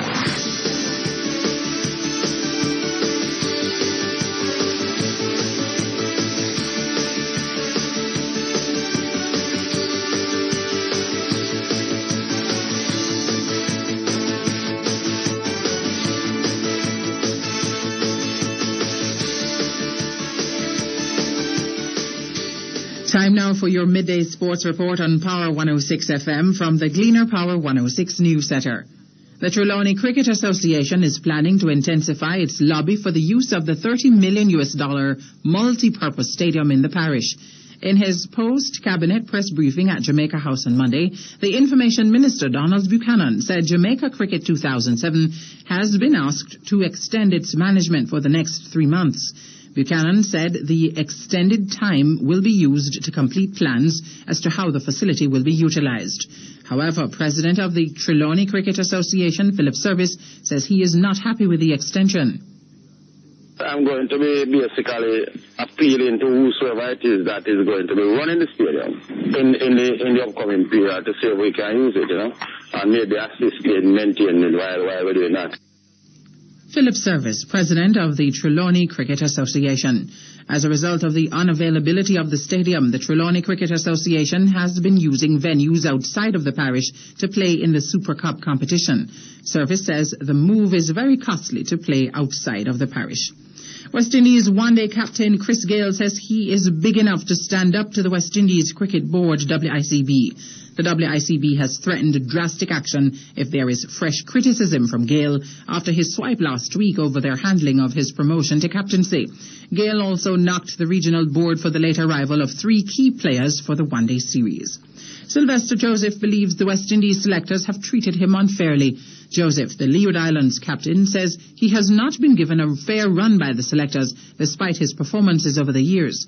He says the selectors only use him to fill a gap in the team. He noted that he was picked for 2 tests in Sri Lanka because most of the top players opted out. Joseph further added that he was called up for the test in England earlier this month because of injury to Shivnarine Chandapal. Joseph, who successfully led the West Indies A team on a few occasions, said he had 2 conversations with chairman of the selectors, Gordon Greenidge, about his treatment. Bangladesh's batsmen produced some overdue resistance to stave off the prospect of a 3-day defeat in the first test against hosts Sri Lanka. They reached 233 for 5 at the close in Colombo after defiant half-centuries from Javed Omar, 62, and Rajin Saleh, 51. But they need another 255 to avoid an innings defeat, with Sri Lanka still on course with a 1-0 lead in the series.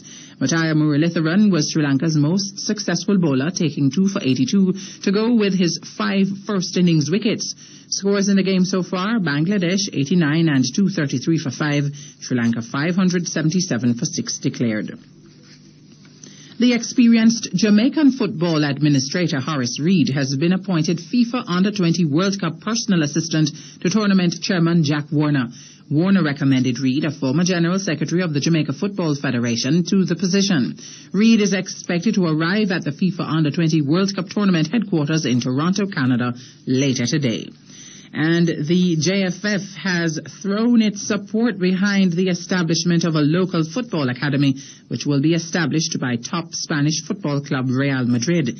The academy, which will be built in Rose Hall St. James on land donated by the John Rollins Foundation, will be the team's first in a non-Spanish speaking country.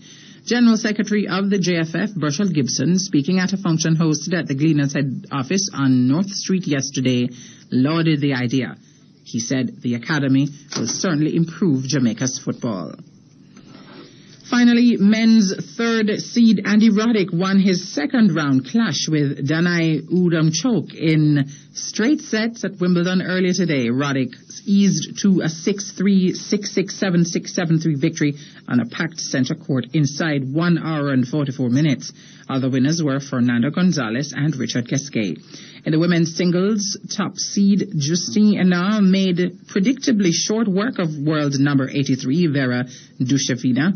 Henin won 6-love, 6-4. French Open finalist Anna Ivanovic swept aside Hungarian opponent Melinda Cink in their first-round clash despite a short delay for rain on Court 18. Other winners were Yelena Yankovic, Elena Dementieva, Serena Williams, and Martina Hingis. And that's your midday sports report on Power 106 from the Gleaner Power 106 News Center. Stay tuned now for a word on the weather.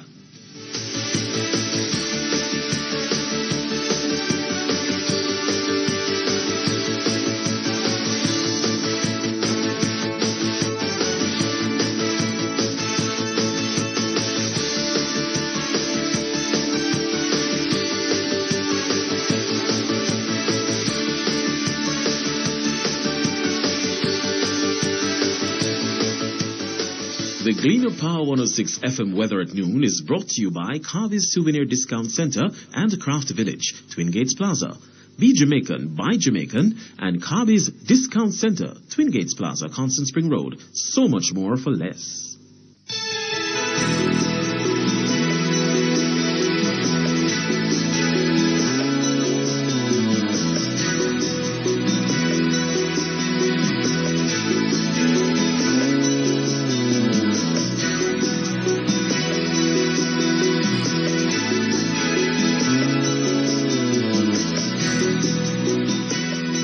The National Meteorological Service is reporting that there is a surface to upper level trough across the Western Caribbean. On the local weather scene, this afternoon will be partly cloudy with isolated thundershowers. Tonight should also be partly cloudy.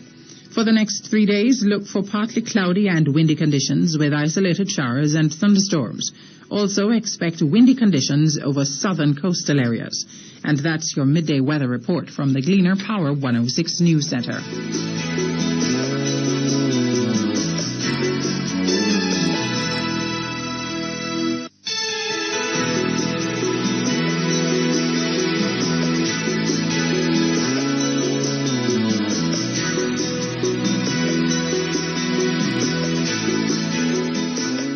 The Gleaner Power 106 FM weather at noon was brought to you by Carby's Souvenir Discount Center and Craft Village, Twin Gates Plaza. Be Jamaican, buy Jamaican. And Carby's Discount Center, Twin Gates Plaza, Constant Spring Road. So much more for less.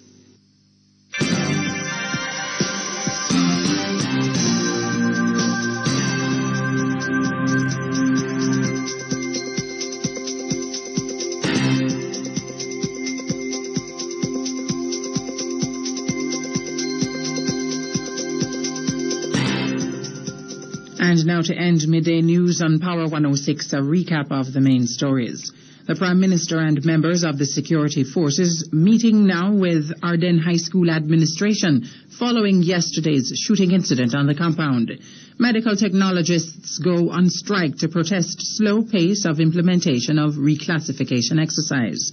Electoral Commission denies an assertion by election observer group CAFE that it's introducing minimum sentencing guidelines into the electoral laws. Overseas, Labour leader Gordon Brown is the UK's new Prime Minister following the resignation of Tony Blair. And in sports, Trelawney Cricket Association to intensify its lobby for the use of the $30 million multi-purpose stadium in the parish. And that's midday news, sports and weather on Power 106 FM. Your next newscast will be headline news at 3. From the Gleaner Power 106 News Center, I'm Stacey Ann Smith.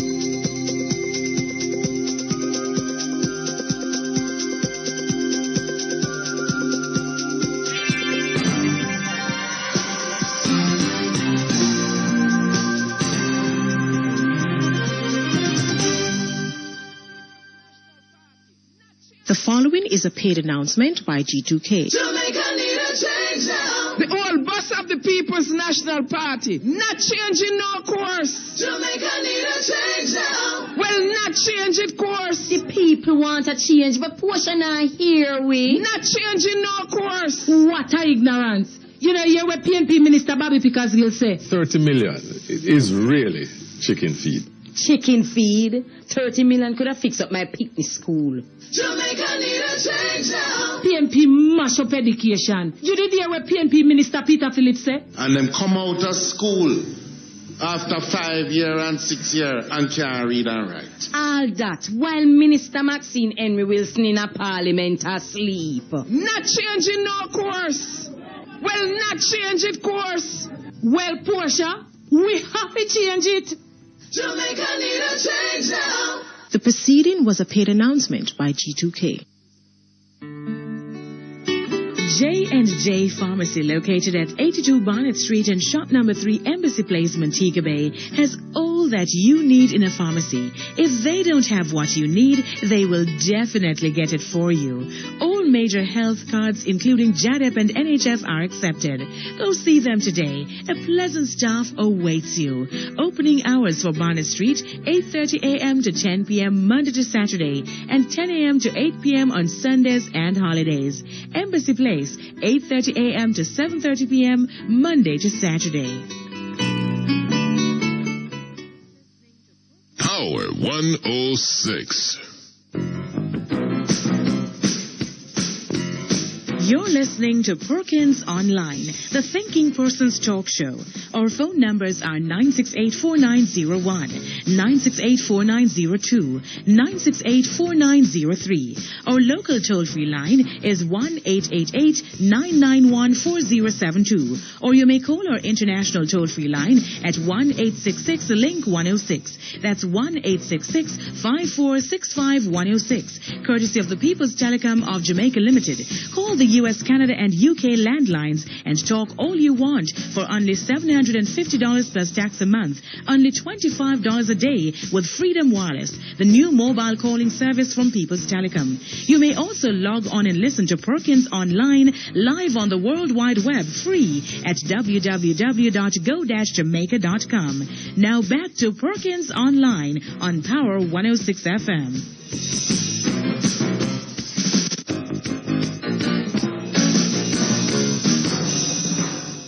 Okay, thank you very much. We're back here online. I gather the Prime Minister is now in a meeting with members of the security forces and personnel at Arden High School. I wonder what that is about. This issue is a much bigger issue than Arden High School. It relates to the whole country, right? So what is she there discussing? Seems to me that she ought to be telling Jamaica something about this issue of the police, the irresponsible use of force by the police, and the rights of Jamaican citizens. I mean, we are told that this man was shot, and after he shot was kicked and beaten by the police. And this isn't the first time that these things happen. It happens all over the country, all the time. It just happens to have happened at Arden yesterday. No, Prime Minister, what we need from you is a lot more than having meetings with the Arden staff. Okay, hello? Hello? Hello? Hello? Yes, good afternoon to you. Good afternoon, Mr. Perkins. How are speak you? up for me. Yes, sir. Good afternoon. Good How afternoon are to you. I would just like to say that I think that freedom of the press is going slowly.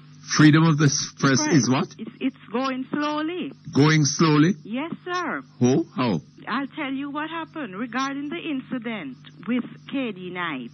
The other night. I noticed that neither TVJ nor CVM showed us anything about the man going on stage, him being beaten, or him being taken away by the police. Isn't that very strange? Well, what is even more strange is that we haven't up to now heard the name of the man. Right, that man could have been killed. That man could have been killed. He could have been killed. We haven't seen anything. But he exposed himself to that danger. Yes, but the media is there. They had the camera focused on Mr. Knight the entire time. Yes. And we have not seen anything. Someone told them to omit it. Yes. And the man has not yet been charged with anything. I mean, this is very serious. He's locked up. He's locked up in jail, I gather, by the police, but not been charged. How can we have two stations I wonder what is the name. I wonder what is the name of the man. They haven't even told us his name. Right. I wonder why. Very strange things are happening in Jamaica now. Yes, indeed. Very strange. And I hope everybody is thinking about this, because eventually we will not be able to call the talk shows. Why? No, the freedom is going. I am not sure about that. I don't know where you get that from. Oh, our freedom is going, sir. If we had the camera there, if our freedom, and with all this commotion going on, and somehow TVJ didn't pick it up, and CVM didn't pick it up, then the freedom. Yes, I don't know. They had their cameras trained presumably on the meeting, but they just happened to miss that. Very odd. We are all ears now. I think you're right on that. It's very odd that they didn't pick it up. Neither of them did. And I'd like to hear what the rest of the Jamaican people have to say about this. Yes. Okay, Mr. All right, Mom. Thank you very much. We're back. Okay, we take a break. We'll be back with you in a moment. The following is a paid announcement by G2K. Jamaica need a change now. The old boss of the People's National Party not changing no course. Jamaica need a change now. Well, not change it course. The people want a change, but portion are here, we. Not changing no course. What a ignorance. You know, you're what PNP Minister Bobby Pickers will say. 30 million is really chicken feed. Chicken feed? 30 million could have fixed up my picnic school. Jamaica need a change now. PNP mash up education. You did hear what PNP Minister Peter Phillips said? And them come out of school after 5 years and 6 years and can't read and write. All that while Minister Maxine Henry Wilson in a parliament asleep. Not changing no course. Well, not change it course. Well, Portia, we have to change it. Jamaica need a change now. The proceeding was a paid announcement by G2K. My mother said, he going to pass my exam because me have brain poor. Mother's poor patty make me strong so me can learn at school. But teacher say me chat too much. The time by Mother's Power Patchy is 12:30. Jamaica Plumbing Supplies carries a wide range of name-brand plumbing supplies, and in celebration of the grand opening of their new location at 56 Malines Road, Kingston, they'll be having a 20% discount on all purchases over $500. Get free delivery for purchases over $50,000 in the corporate area. This special offer runs from June 21 to June 30. Visit Jamaica Plumbing Supplies Limited at their new location, 56 Malines Road, Kingston, or call 901-5394 or 937-5882. So, who is the lucky bride? Lucky who? I just pick up my suit from Victor Wilson Bespoke Tailor. From foreign? No, Victor Wilson Bespoke Tailor, shop 47 Twin Gates Plaza. Their suits are equivalent to suits from West End London. But Bespoke Tailor is a Jamaican tailor right a yard. And them have the best tailor-made suits about you. Bespoke Tailor? No wonder I thought you were spoken for. Victor Wilson, Bespoke Tailor, 926-7587.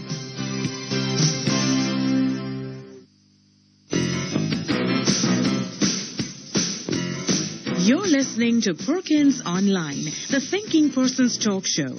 Our phone numbers are 968-4901, 968-4902, 968-4903. Our local toll-free line is 1-888-991-4072. Or you may call our international toll-free line at 1-866-LINK-106. That's 1-866-546-5106. Courtesy of the People's Telecom of Jamaica Limited. Call the U.S. Canada Canada and UK landlines and talk all you want for only $750 plus tax a month, only $25 a day with Freedom Wireless, the new mobile calling service from People's Telecom. You may also log on and listen to Perkins online live on the World Wide Web free at www.go-jamaica.com. Now back to Perkins online on Power 106 FM.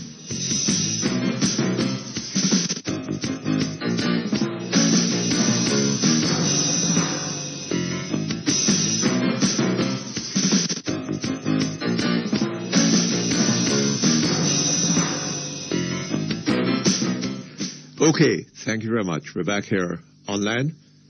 Hello? Hello? Hello. Good afternoon to you, sir. Hi, good afternoon, Mutty. Mr. Clifton Yap? Yes, speaking. How are you? I'm fine, thanks.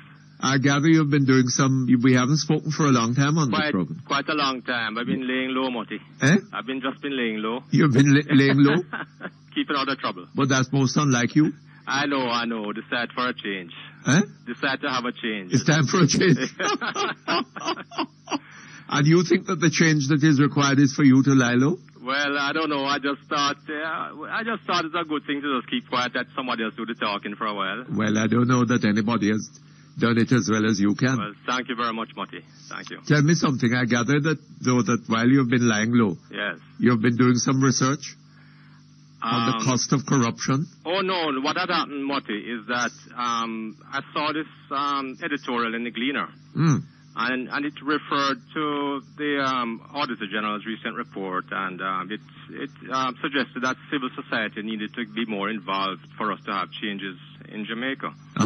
And I just wrote them to point out that back in 2004, the Jamaicans for Justice and the USAID did in fact have like a major forum on the subject of corruption. Yes. And I gave a talk at that forum, in which the topic was corruption and what it costs the country.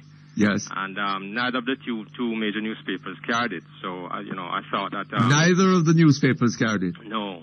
Oh? Right. So, I wonder why. I don't know. So I just mentioned to the Gleaner that, if they want civil society to be involved, we need to get some exposure in order to get the message across. And so what is your view as to the cost of corruption? What's that? What is your view as to the cost of corruption? Well, it's a little lengthy, but let me get into it. But first, I think we need to have an understanding of how you define corruption, because usually what happens out here is that you see things and you hear things and that looks like corruption, and the usual answer from the people in charge, the decision makers or the people who handle these projects, is that there's no corruption because you can't prove that they received any money. And to my understanding, one of the definitions of corruption is... So if they have the means of making it unlikely that you will prove, that you could prove corruption, then there is no corruption. Right, that is the excuse. But the thing is that corruption is also defined as the abuse of power to secure a benefit for not only oneself, but for others. Yes. So if others of one's choice. Right. So if you carry out actions that are completely contrary to proper procedure, and there are no sort of guidelines, there's no restraint in how money is being spent, and you're favoring your usual cronies who end up getting the jobs, most of the big jobs are given to the same people, and then you turn around and say, but, there's no corruption because, I didn't take any money. But it's not right, because you've abused your power of awarding or directing the course of a job, and using it in such a way that one of your friends is benefiting, or many of your friends are benefiting. You have been given authority. Yes. To use in the public interest. Yes. And it is what corruption consists of is diverting the purposes of your actions away from the public interest. Yes. And towards the interest of particular individuals. Yes.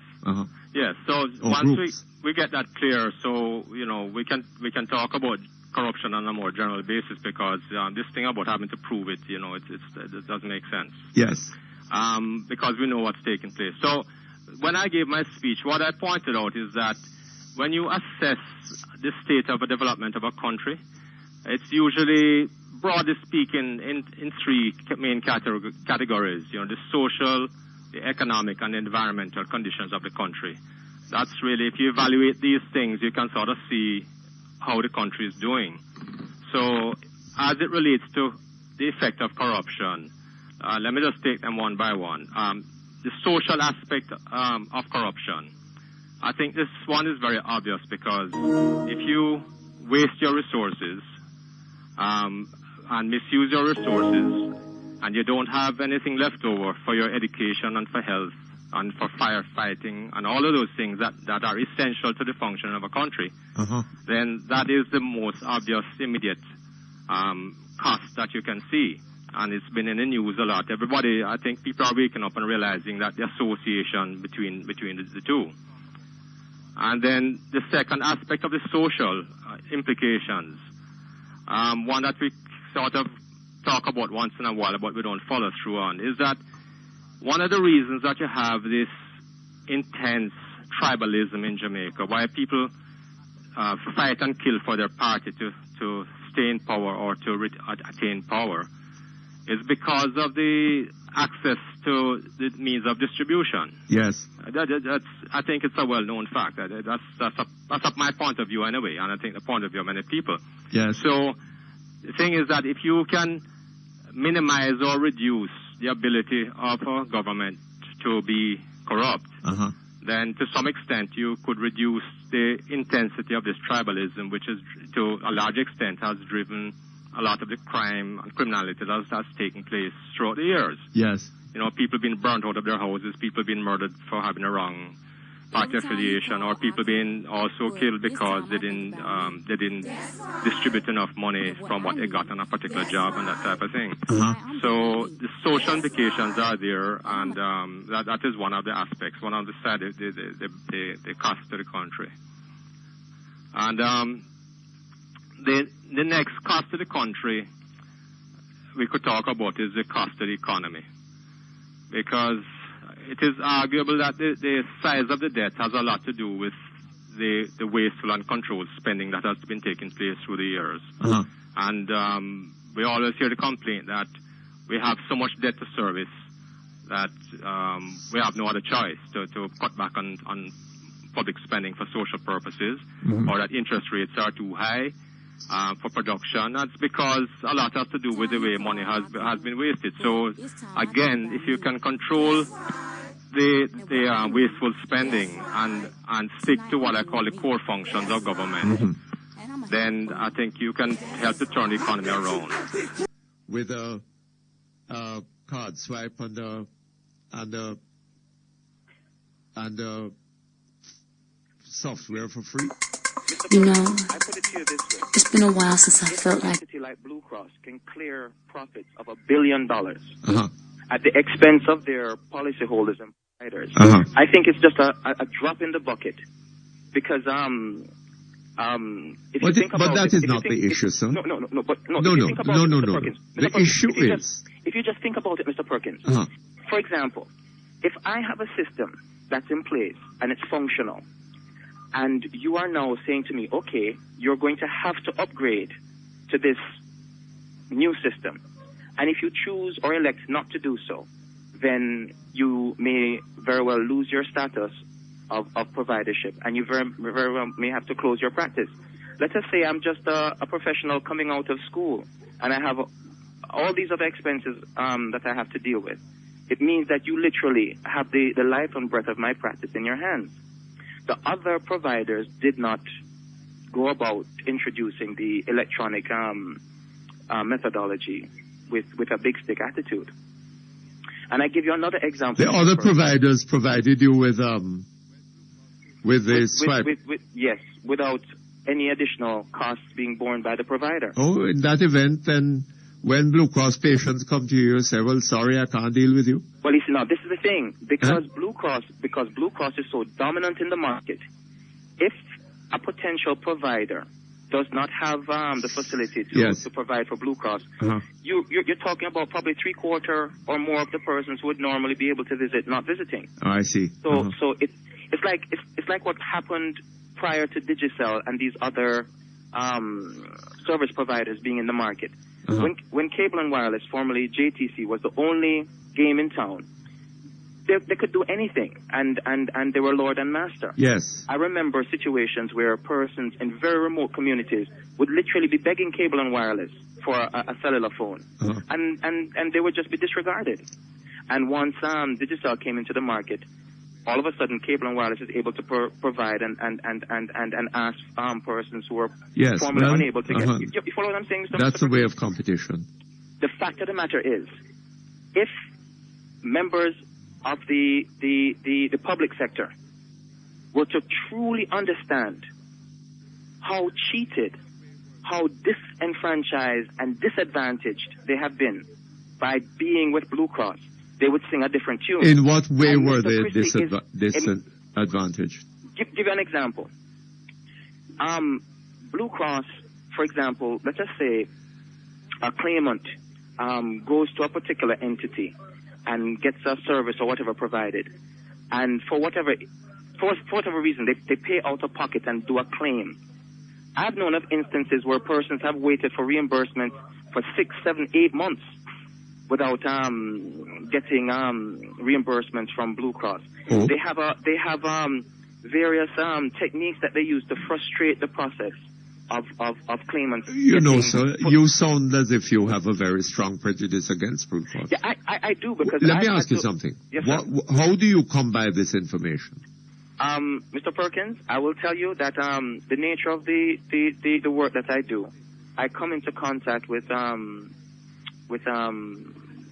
card holders from Blue Cross and the other insurance companies. What is the nature of the work you do? Mr. Perkins, I'm very hesitant. I'm sorry to say, sometimes one has to hide behind the umbrella of being anonymous for sake of not being, how do you say? Yes, but on the other hand, I mean, merely to say this, you know, to say things about Blue Cross, one would like to know how you came, whether this information is genuine, or whether it is that you have some kind of animus against Blue Cross. The veracity of what I've said, Mr. Perkins, can be confirmed, and I'm sure that yes, but you can help us to confirm it, right? How do you get this come by this information? Because you seem to have. I work for an entity that has had to deal with Blue Cross in terms of providing for their card holders, and I've also had to deal with. You provide. Hold on. Had to deal with life of you work for an entity that provides health services. That's correct. Okay. And that entity had to purchase equipment and software from Blue Cross in order to access Blue Cross. The entity that I work for opted not to submit to the ultimatum. Oh, I see. Yes. And therefore were not able. Well, they could still treat Blue Cross patients. Yes. Provided that the patient would pay the money and then make the claim. That's correct. Okay. That's correct. But the patient wouldn't be making the claim by swiping a card. No. That involves a paper process. A paper process. That's correct. So why couldn't the entity, your entity, go through that paper process? Well, yes, that's exactly what the entity I work for does. Oh, I see. Yes. You use the paper process. That's correct. Okay. So you do have an alternative. Mr. Perkins, I'm going to tell you, there are relatively few individuals who are able to pay upfront for all their... No. But you say that you can go through the paper process and make the claim on Blue Cross. Yes, but Mr. Perkins, it's a distant second option. It's tantamount to living in Portmore and having to use the toll road. And being told that Mandela is a reasonable alternative. Or if you're I'm not understanding that because... No, I'm just making a comparison, Mr. Perkins. It takes you a longer time to get the... It's not only a longer time, Mr. Perkins. Many of the persons who would want to act probably cannot make that option because they would not have the facility to pay for everything up front. But they could sign the Very well. No, you aren't. That particular process involves the cardholder in question to pay 100% and then claim from Blue Cross. Yes, but I thought you said that you could do this, could make the same claim on paper. It's actually the patient, the policy holder that goes through that process. It in fact really has nothing to do with the entity that I work for. You follow what I'm saying now, Mr. Perkins? Right. Well, you have changed your tune to some extent. I beg your pardon. Maybe I should have taken a better effort to explain. I see. All right. Well, the other point I wanted to make, Mr. Perkins, just to add dimension to our want to have Blue Cross yes. continue yes to insure them. Yes. Right? They are quite happy with the services provided by Blue Cross. Mr. Perkins, again, I can say that it's unfortunate when we have a system that allows a few, sometimes uninformed persons to be able to make decisions for a larger pool of persons who actually bear the brunt of the decision that's being made. I can say categorically, in terms of the premiums and benefits, LOJ will provide more for the public sector workers than Blue Cross, categorically. Let me ask you something. Yes. What puts you in a position to know this? Because I see persons with policies. Hold on a moment for me. It's the QD and Ace Big Month End Sale, June 29 to July 1, 3 days only. Big savings on all hardware items, tools and faucets. Big discounts on selected floor tiles and more. The QD and Ace Big Month End Sale, 8 Red Hills Road, Kingston 2. The time by QD and Ace is 1:45. Girl, it's long time. How things? Great, kids fine, husband the same. What's that, Gerber baby food? Yeah, man, the kids ready for solid food. Already? Yes, they sit up with support and use the elbows to push up when they're on the tummy. I recognize the signs from the Gerber feeding gland. You did your research, man. Gerber has a wide range of baby food. Fruits, vegetables, cereals, juices, dinners. The kids love the taste. It's healthy and made for each step of their development. Gerber is the best choice for your babies. It's convenient and gives you peace of mind. Girl, 2 young babies, I can use some peace of mind. Choose from the wide selection of Gerber foods so your baby can start healthy and stay healthy. Carby's Souvenir Discount Center and Craft Village for the finest Jamaican souvenirs and craft items, perfected by the island's most talented and skillful artists and craftsmen. Also available, Reggae Boys jerseys and accessories. Give a gift of Jamaican craft, 15% off 3 items. Conditions apply. Support Jamaican craft. Be Jamaican. Buy Jamaican. Carby's Souvenir Discount Center and Craft Village, Twin Gates Plaza, Concert Spring Road. Call 926-4065. How do I make my marriage work? Child rearing. What's right? What's wrong? What about sharing financial responsibilities? Come find the solutions to these and other challenges at the 21st VMBS Marriage and the Family Series, June 29, 30, and July 1 at 5:30 p.m. daily at Emancipation Park. Come see live entertainment, exhibitions, and one lucky couple will renew their wedding vows. The VMBS Marriage and the Family Series 2007. See the press for details. Think comfort. Think Carrier, the world's most trusted brand in air conditioning. More homes, hotels, and businesses use Carrier air conditioners because they have a proven record for the coolest, most reliable, and energy-efficient units on the market. All teamed with great service and affordable prices. Call CAC 2000 Limited, 1-888-991-5921, and refresh yourself. Carrier, turn to the experts.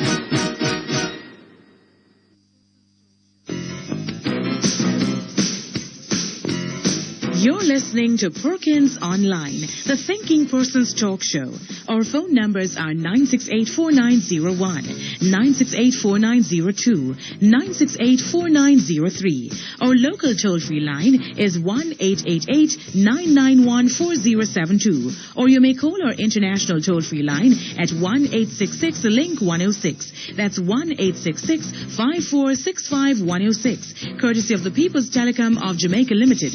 Call the U.S., Canada, and UK landlines and talk all you want for only $750 plus tax a month, only $25 a day with Freedom Wireless, the new mobile calling service from People's Telecom. You may also log on and listen to Perkins Online live on the World Wide Web free at www.go-jamaica.com. Now back to Perkins Online on Power 106 FM.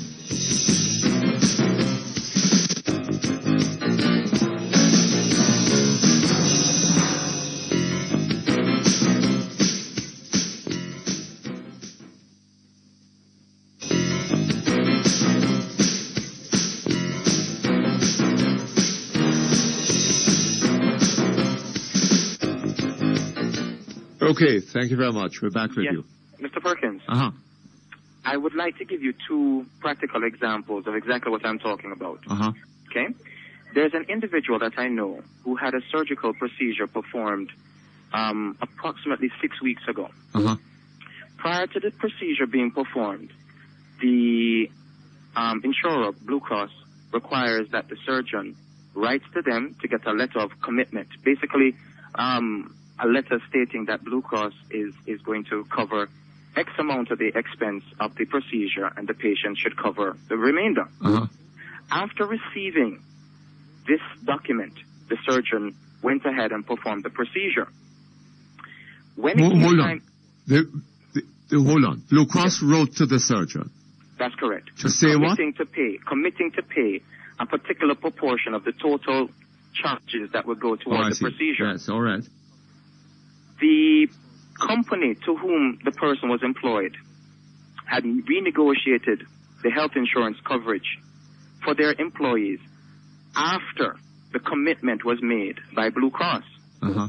Now, Blue Cross has a habit of yanking policies when transitions are made as a sort of disincentive or punishment then. Uh-huh. So that you mustn't choose anyone else. If you do that, we're going to punish you. Uh-huh. So it ends up now, the surgeon has not been paid, Uh-huh. and the patient, out of conscience, is now scrambling to try and find that remainder to settle up the account. But why should the patient do that? Because, you see, persons are very unaware of their rights, Mr. Perkins, Uh-huh. and some persons who are honorable. But the surgeon must surely understand what his rights are. Yes, but he has a letter from Blue Cross. He should sue them. Why would he put himself in a position to now go against the largest provider in the country? But I don't know. But because the largest provider in the country made a commitment to him. But the point is this, sir. Hold on just a moment. Hold on. You seem to have a very strong animus against Blue Cross, right? No. But it is very odd listening to you. Yes, sir. And if what you are saying is correct, yes, it would be very odd that the persons representing the public sector workers have a preference for Blue Cross. Mr. Perkins, I don't understand this. You can use the very words of Blue Cross itself to understand how they operate, the mentality, the corporate mentality. In the newspaper yesterday, Mr. Perkins, Blue Cross made it clear that they were going to be pulling their coverage for all public sector workers as of yesterday because there is now a process of transition and that they're owed $200 million by government. No. I think you're being a little dishonest here. They said that the reason for it, as I understand, was that the money had not been paid to them. They were owed by the government. Mr. Perkins, this I take it, is premium money. Mr. Perkins, let me put it to you this way. If I have paid my contribution, my premium, to Blue Cross, okay? And now Blue Cross is saying that my employer, namely the government of Jamaica, owes them $200 million. No, hold on. What does the government owe them $200 million for? No, Mr. What Perkins, does the government owe them $200 million for? Ostensibly, it's for premiums, but I can't say that for sure. No, is it, hold on, sir. I can't say Is that it for sure. the workers who directly pay the premium, or is it the government that pays the premium? Normally, it's done as a salary deduction. Yes. So the government has hold on a minute, sir. Hold on a minute. Electronically, so hold on a moment for me. It isn't Blue Cross that is doing the salary deduction. Right? It is the government. And the government has a duty, having deducted that money from the salaries of the workers, to pay it over to Blue Cross immediately. Mr. Perkins? Right? Mr. Perkins, let me ask you this. No, hold if that was really an issue, eh? if that particular point was really such an issue, you realize, why did Blue Cross... You realize that if you or I were deducting money from our workers' salaries and not paying it over to Blue Cross or to whichever company it was due to be paid to, right? That would be a criminal offense. Mr. Perkins? You realize that? I can tell you this.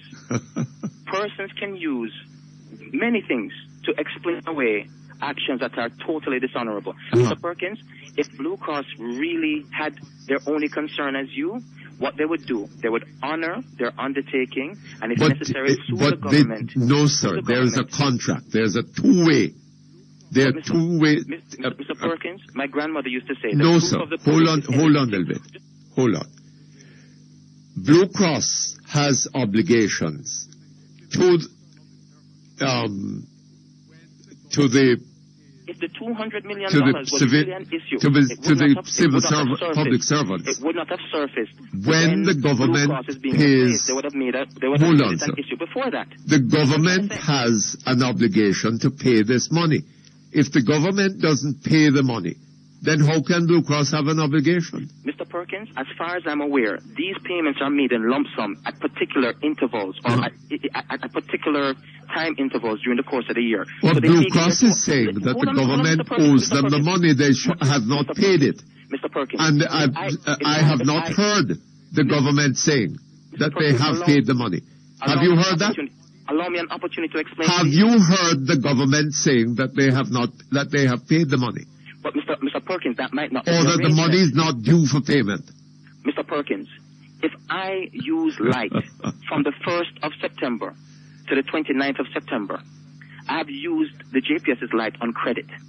The arrangement and the understanding that we have in the contract is that I pay my bill at a particular billing cycle. Yes. If I fail to do that, and a particular period of time passes, then they have the right to disconnect my service. Yes. With Blue Cross, they can't be expecting to get premium payments every day. It doesn't work like that.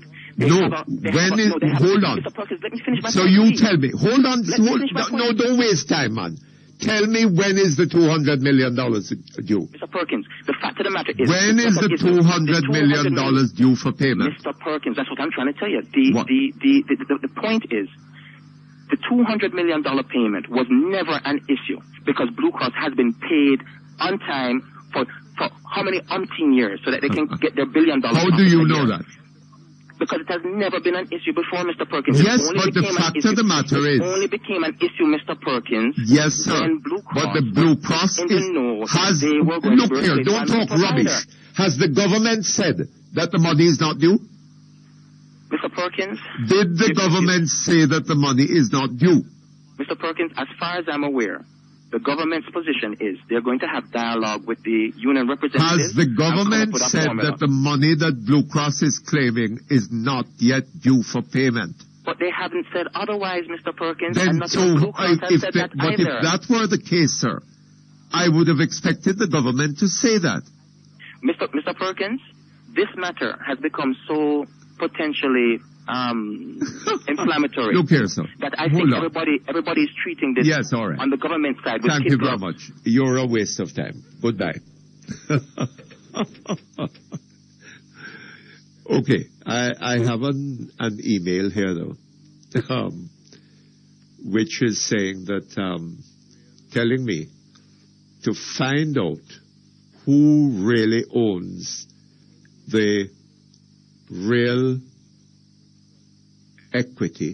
equitable interest of Blue Cross, which was one of Central National Bank's pride and joy.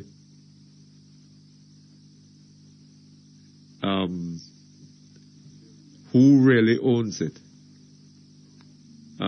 That's an interesting question. Who is it that owns it?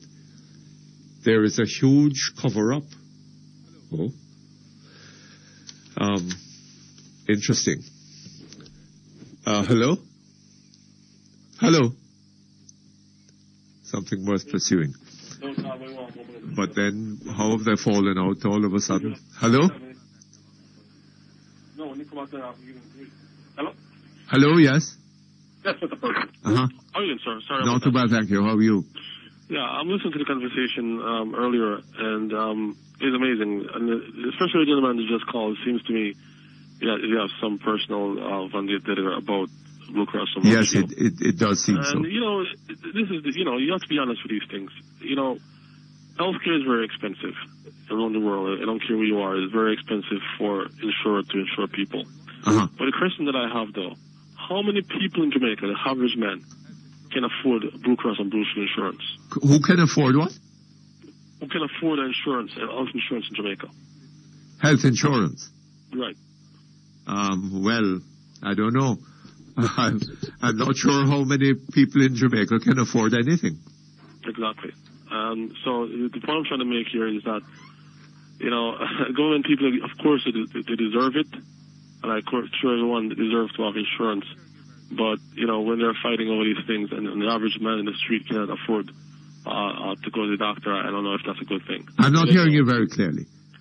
Speak up for me. I said the public employees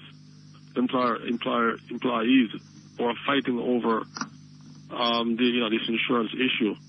Of course, everyone deserves to have insurance, but when the average man in Jamaica cannot afford to have insurance, I don't know how that go down with the average of voter in Jamaica. Yes. Well, it's very odd. The unions are claiming that that Blue Cross submitted the best terms, the best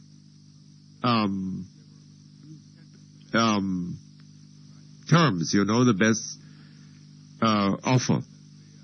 They were the best tender, right?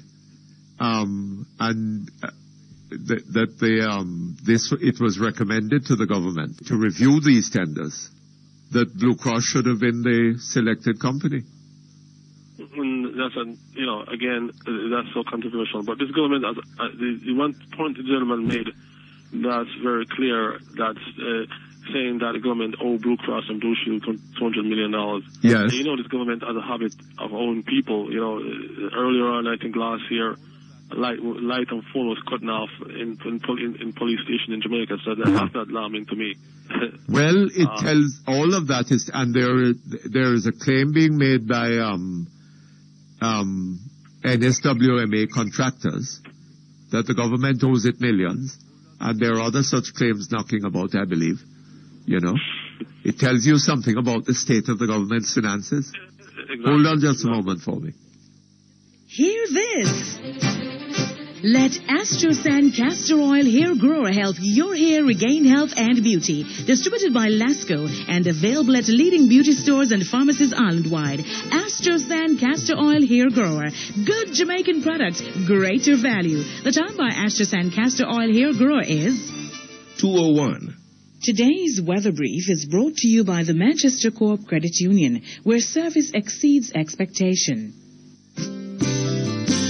The Manchester Cooperative Credit Union 1977 Limited invites you to take advantage of their wide range of products and services. Get all your financial needs fulfilled through a safe and reliable partner in Mandeville, Christiana and Porus. Manchester Cooperative Credit Union, a steady partner in a changing world. Now for today's weather brief. There's an upper-level trough in the vicinity of the island. This afternoon will be partly cloudy and windy, with isolated showers over interior areas. In our 3-day outlook, on Thursday and Friday expect windy conditions with isolated showers during the afternoon. On Saturday afternoon, look for scattered showers. The information for today's weather brief was supplied by the National Meteorological Service of Jamaica. Today's weather brief was brought to you by the Manchester Co-op Credit Union, where service exceeds expectation. Barco Caribbean Limited, the prestigious manufacturers and distributors of high-quality laundry products such as Trill Laundry Detergent and Fabric Softener, PAL All-Purpose Cleaner, and PAL Dishwashing Liquid. Products can be found island-wide in all leading supermarkets and grocery stores at very affordable prices. Ricky want to set up the house with the best from top to floor. But when he open up in wallet and he look at the money, him sorry him never have more. Ricky don't make that stop you come to it. We said the best hardware you can get it. When the price is nice and you get advice, the choice could only be Stewart's Hardware and Home Center, Maple, Lionel Town and Old Harbour, where the price is right and the customer is always first. Stewart's Hardware.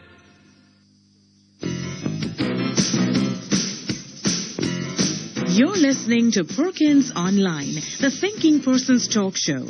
Our phone numbers are 968-4901, 968-4902, 968-4903. Our local toll-free line is 1-888-991-4072. Or you may call our international toll-free line at 1-866-LINK-106. That's 1-866-5465-106. Courtesy of the People's Telecom of Jamaica Limited. Call the U.S., Canada, and UK landlines and talk all you want for only $750 plus tax a month, only $25 a day with Freedom Wireless, the new mobile calling service from People's Telecom. You may also log on and listen to Perkins Online live on the World Wide Web free at www.go-jamaica.com. Now back to Perkins Online on Power 106 FM.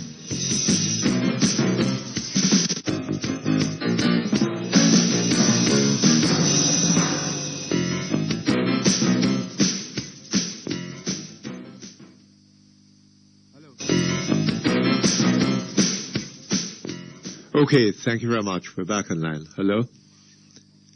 Hello? Hello. Yes, good afternoon. Yes, Mr. Perkins. Uh-huh. Hello? Yeah, I just want to make the point actually what I called for was completely different. The I beg your pardon? I'm not hearing you. Yeah, I said the reason why I called you was something totally different, though. Earlier on, someone called about the reducing the qualification age for voting to 16. Yes. And you make great that is a suggestion put forward by Senator Grant. Right, great statement. Desperation. You know, Mr. Perkins, there are a lot of people in Jamaica growing up. You know what Jamaica's main problem is today? There are a lot of people who vote don't understand. A lot of people don't understand the significant. Growing up, grown up people, 20, 25, 30, still don't understand the significance of casting a vote. They don't, take the time out to actually research, listen, and then when they go to the polling station with an educated vote. There's a difference. Anyone can cast a vote. There's a difference than go with an educated vote than just go vote. And unfortunately, yeah, of course, there are some 16-year-olds that are brighter than some 30-year-olds. Yes. But I think, this thing comes with some so as a rule, 16-year-olds are not sufficiently mature to be called upon to make a decision like that. Of course. But then maybe what is happening is that we don't take the decision seriously, you know? No, we don't. No, Jamaica, no. But it strikes me as being an idiotic proposal. One other thing I want to say again, one of the points I want to make, Jamaica is a lawful society. You know, that gentleman that boxed KD Knight and he got beat up by that crowd. Yes. If that was in the United States, those people who hit that man would have been. I haven't heard one person said those people should have been charged. Well. But the man himself has not been charged, you know. Well, nor has his name been announced. I wonder why. But again, we have to decide: are we need a lawful society, or we don't need a lawful society? We have to decide that. Well, good question. Another question I want to ask you again. I think I posed this question before. When are we going to hear a real debate? I think you can be a great you can be a great referee. I don't think they'd have me, sir. Is that going to happen? Eh? Is that going to happen? Well, I rather doubt that it's going to happen. This is the problem, Mr. Perkins. How we can have an election, and we don't, the election is going on here in the United States. Election is not until next year, November. Yes. And we have so many debates already amongst, the GLP and the Republican, People have been educated. People know what this person is about, what they're going to do, what they're going to do with the issues. In Jamaica, I don't, when I listen to the Prime Minister on stage, it's embarrassing. It's embarrassing. What are we doing? Well, the Prime Minister is campaigning, sir, on the basis, what she's putting forward is that she loves the poor, right? And that, is that going to help Jamaica? Is that going to help the poor? Well, I don't know. The poor man need better education for his children. He need better roads to drive in so that he can move goods and services. Goods and services can move. You know what the poor need, sir?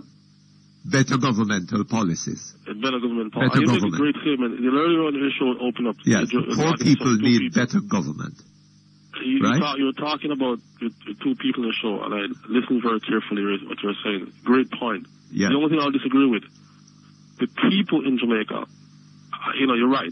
You're totally right. But except the people in Jamaica, at this point in time, they're the ones who need to decide what they want to do. Do they want to continue with this system where the government doesn't respect them, treat them as any kind of idiot, fools? Yes. Are they going to change the government? Or when the government is changed, make sure that they are respected, they treat with dignity? Because the government, as you said before, the government works for us. Yes. Sister Pete worked for us. Bruce Goldman worked for us. Member of Parliament worked for us. But so we had that incident at the Arden school yesterday. Curiously, we haven't heard a word out of the opposition about it. Right? I don't know what the devil is going on. That's the next thing, exactly. Right? The opposition... And as for the government, we hear that the Prime Minister has been meeting with the staff at and police officers at Arden. But what is that about?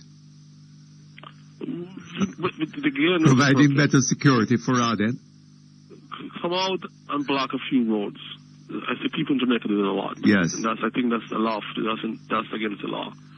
Block a few roads, and what you do, you unbug your fellow person, citizen. The one that lives next to you wants to go to work, wants to go to the doctor, and he can't go, and he suffers in consequence. And the people who are making life difficult for you, they fly in their helicopters and get to where they're going and so on. Right? It's ridiculous. Yeah, it's ridiculous. I just need a different system. We need, I listen to you every day, and I realize if people listen to you, Mr. Perkins, I think Jamaica will be a different. If 50% of the Jamaican people listen to you, Jamaica will be a total different place. Well, I don't know. No, I'm serious. I'm serious because, we talked about the Constitution before. You talked about it before. And when you read the Jamaican Constitution, it's, that's one of our fundamental problems. You know that, right? Yes. So there is no greater poverty than intellectual poverty. Exactly. Right? Exactly. That is the... And the Jamaican people, by and large, I'm not saying all, there's some of the most great people in the world I've run into. hard-working people, especially here in the state. But the younger people who come up in Jamaica, one of their problems is that they want something for nothing. Yes. And that doesn't exist anywhere in the world. That's true. Anywhere in the world. You have to want to work hard and achieve the things in life that you want to achieve. Yes. And government is not going to give you a handout. You have to go and work for it. Mm-hmm. Government is not there to give you a handout. They're there But for on the other hand, sir, government is not there to take money out of what you work for and give you nothing in return. Absolutely correct. Right. And one of the problems with taxation, people understand that Jamaica is one of the highest tax states in the Caribbean. Absolutely. At 16.5% GCD tax. I don't know how people in Jamaica afford nothing. I don't know. Because when you buy a phone card, for example, the phone card for $200, 16%, you pay $30-something extra for that phone card, right? Uh-huh. Oh, how can you survive?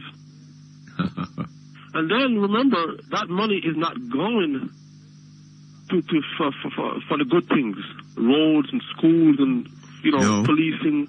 That money, 7% of that is going to pay the debt that we had borrowed. Yes.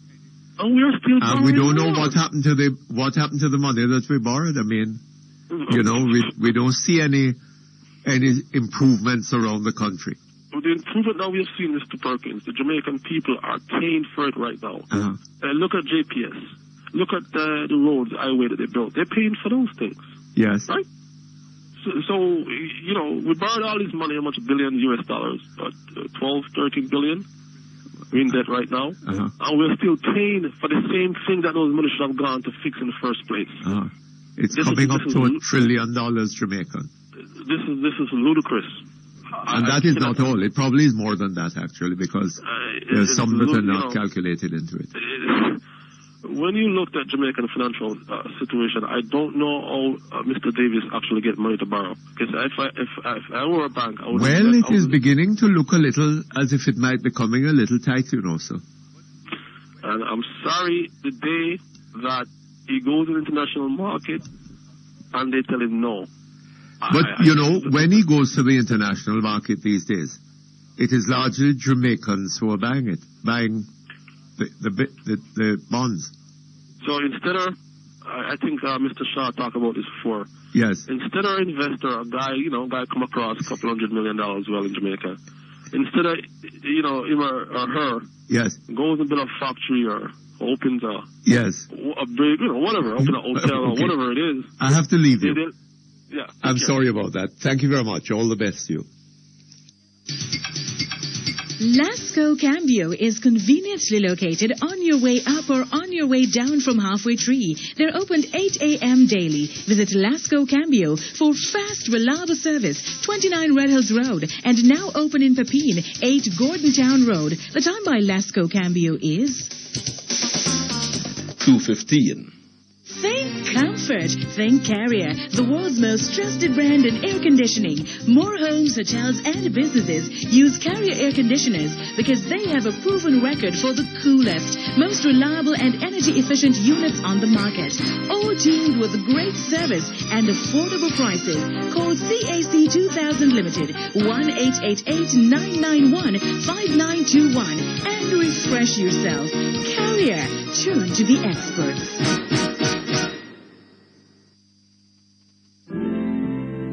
Nice to the core, Chosen Delight, bottlers and distributors of Mass Joe coconut water and It Nice juices, fruit punch, lemon and orange pineapple. Chosen Delight, shop number 20 Kingston Mall, 12 Ocean Boulevard, telephone 967-7412. Chosen Delight, It Nice for true.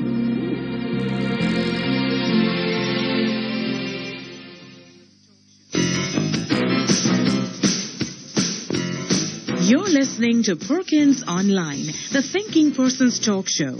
Our phone numbers are 968-4901, 968-4902, 968-4903. Our local toll-free line is 1-888-991-4072. Or you may call our international toll-free line at 1-866-LINK-106. That's 1-866-546-5106. Courtesy of the People's Telecom of Jamaica Limited. Call the U.S. US, Canada, and UK landlines and talk all you want for only $750 plus tax a month, only $25 a day with Freedom Wireless, the new mobile calling service from People's Telecom.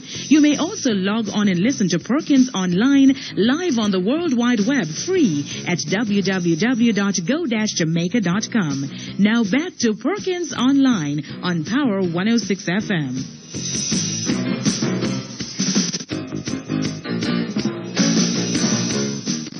Okay, thank you very much. We're back online. Hello? Liar Perkins.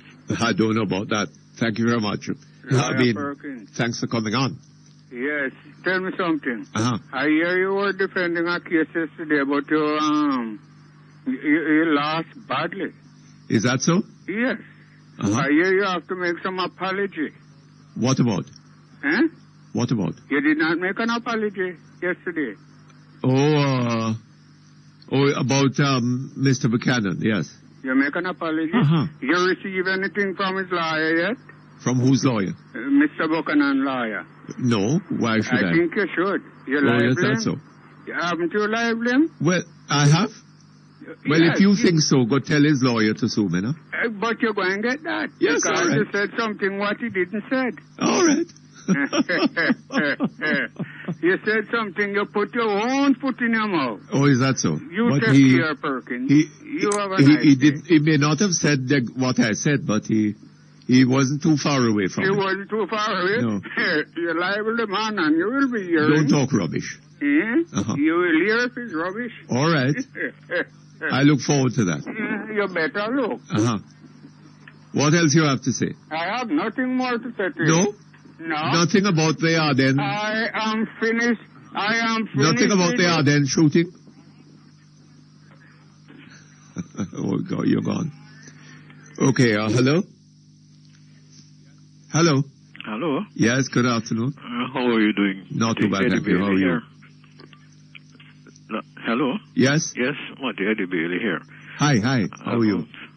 Heard me for some time, but I had to call to commend you on the way in which you handled that call on the Blue Cross issue. Well, I don't know. I don't know what he was getting at. I mean, he's obviously, as you pointed out, there is with some kind of bias. Will you speak up a bit? I say he's obviously there with some kind of bias. Yes. And I also picked up that although he's saying he's a provider, or he could not be if he is unable to wait and himself absorb the wait on the payment of 80% from Blue Cross. Yes.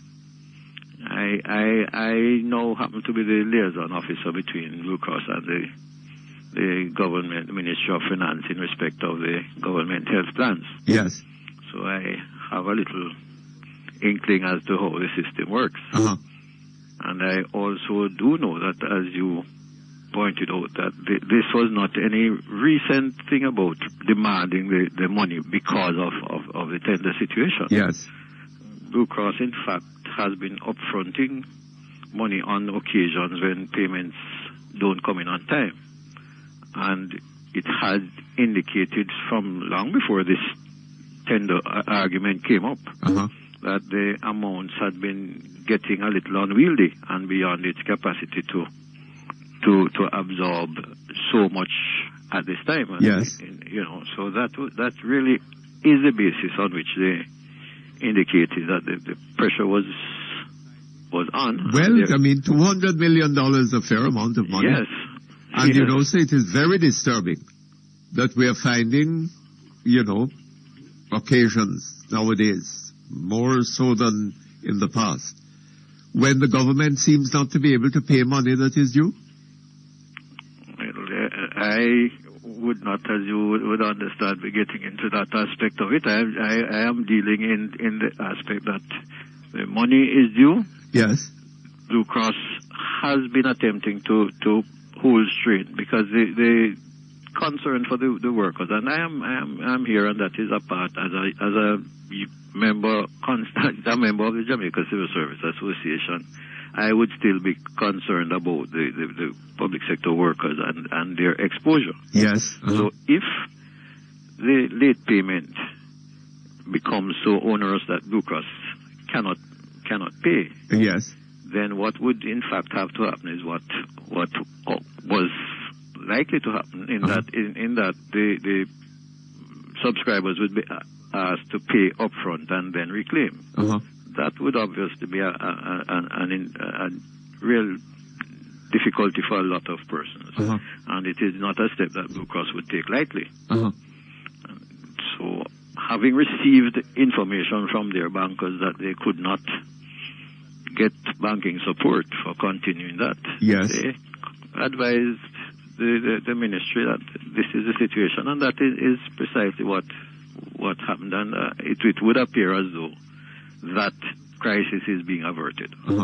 Tell me something. What is it that has happened between the government and Blue Cross? I mean, Blue Cross has held that contract for a number of years, and my understanding is that the person appointed to examine the tender documents recommended that Blue Cross be given the contract again. Am I right? That is my understanding. Now, what is it? What has gone wrong between the government and Blue Cross? Why that accounts for the government's seeming determination to terminate the arrangement with Blue Cross? I must confess that first of all, I don't know that this is a difficulty between the government. I don't know that this is a difficulty between the government and Blue Cross. What seems to be happening is that the Ministry of Finance has made a recommendation that the scheme be sent elsewhere. I see. So what is the problem between the Ministry of Finance and Blue Cross? I really do not know, because I think that the consulting actuary is one of the most reputable such persons, not only in Jamaica but in the region. I see. And I would wonder on what basis. And I think the unions are expressing their own concerns and seeking to find out what basis exists for having a request for proposal. Let me ask you something. I wonder if you know criteria. Who are the principal shareholders of Blue Cross now? The principal shareholders would be the Environmental Health Foundation, which is a local entity. Environmental Health Foundation. And who are the persons in that? I think Dr. Lowe is the principal person there. Henry Lowe? Yes.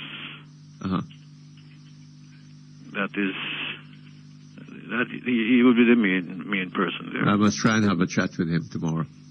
I can't see him having any major difficulty with that at all. Yes. But, all right. But thanks again. Thank you very much. All the best to you.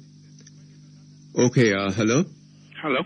Yes? Yes, good afternoon, Mr. Perkins. Good afternoon, sir. How are you, sir? Not too bad, thank you. Listen, while there's a lot of noise of people drilling a wall close to me, I don't know how much of a disturbance it's creating. But listen, I heard Miss Lisa on the program, the evening program in RJR on Monday, saying that as far as her not being registered to vote is concerned, that will be corrected very soon. Yes. Because she's in negotiation with Mr. Walker to get her on the voters list. She said that? Yes, man.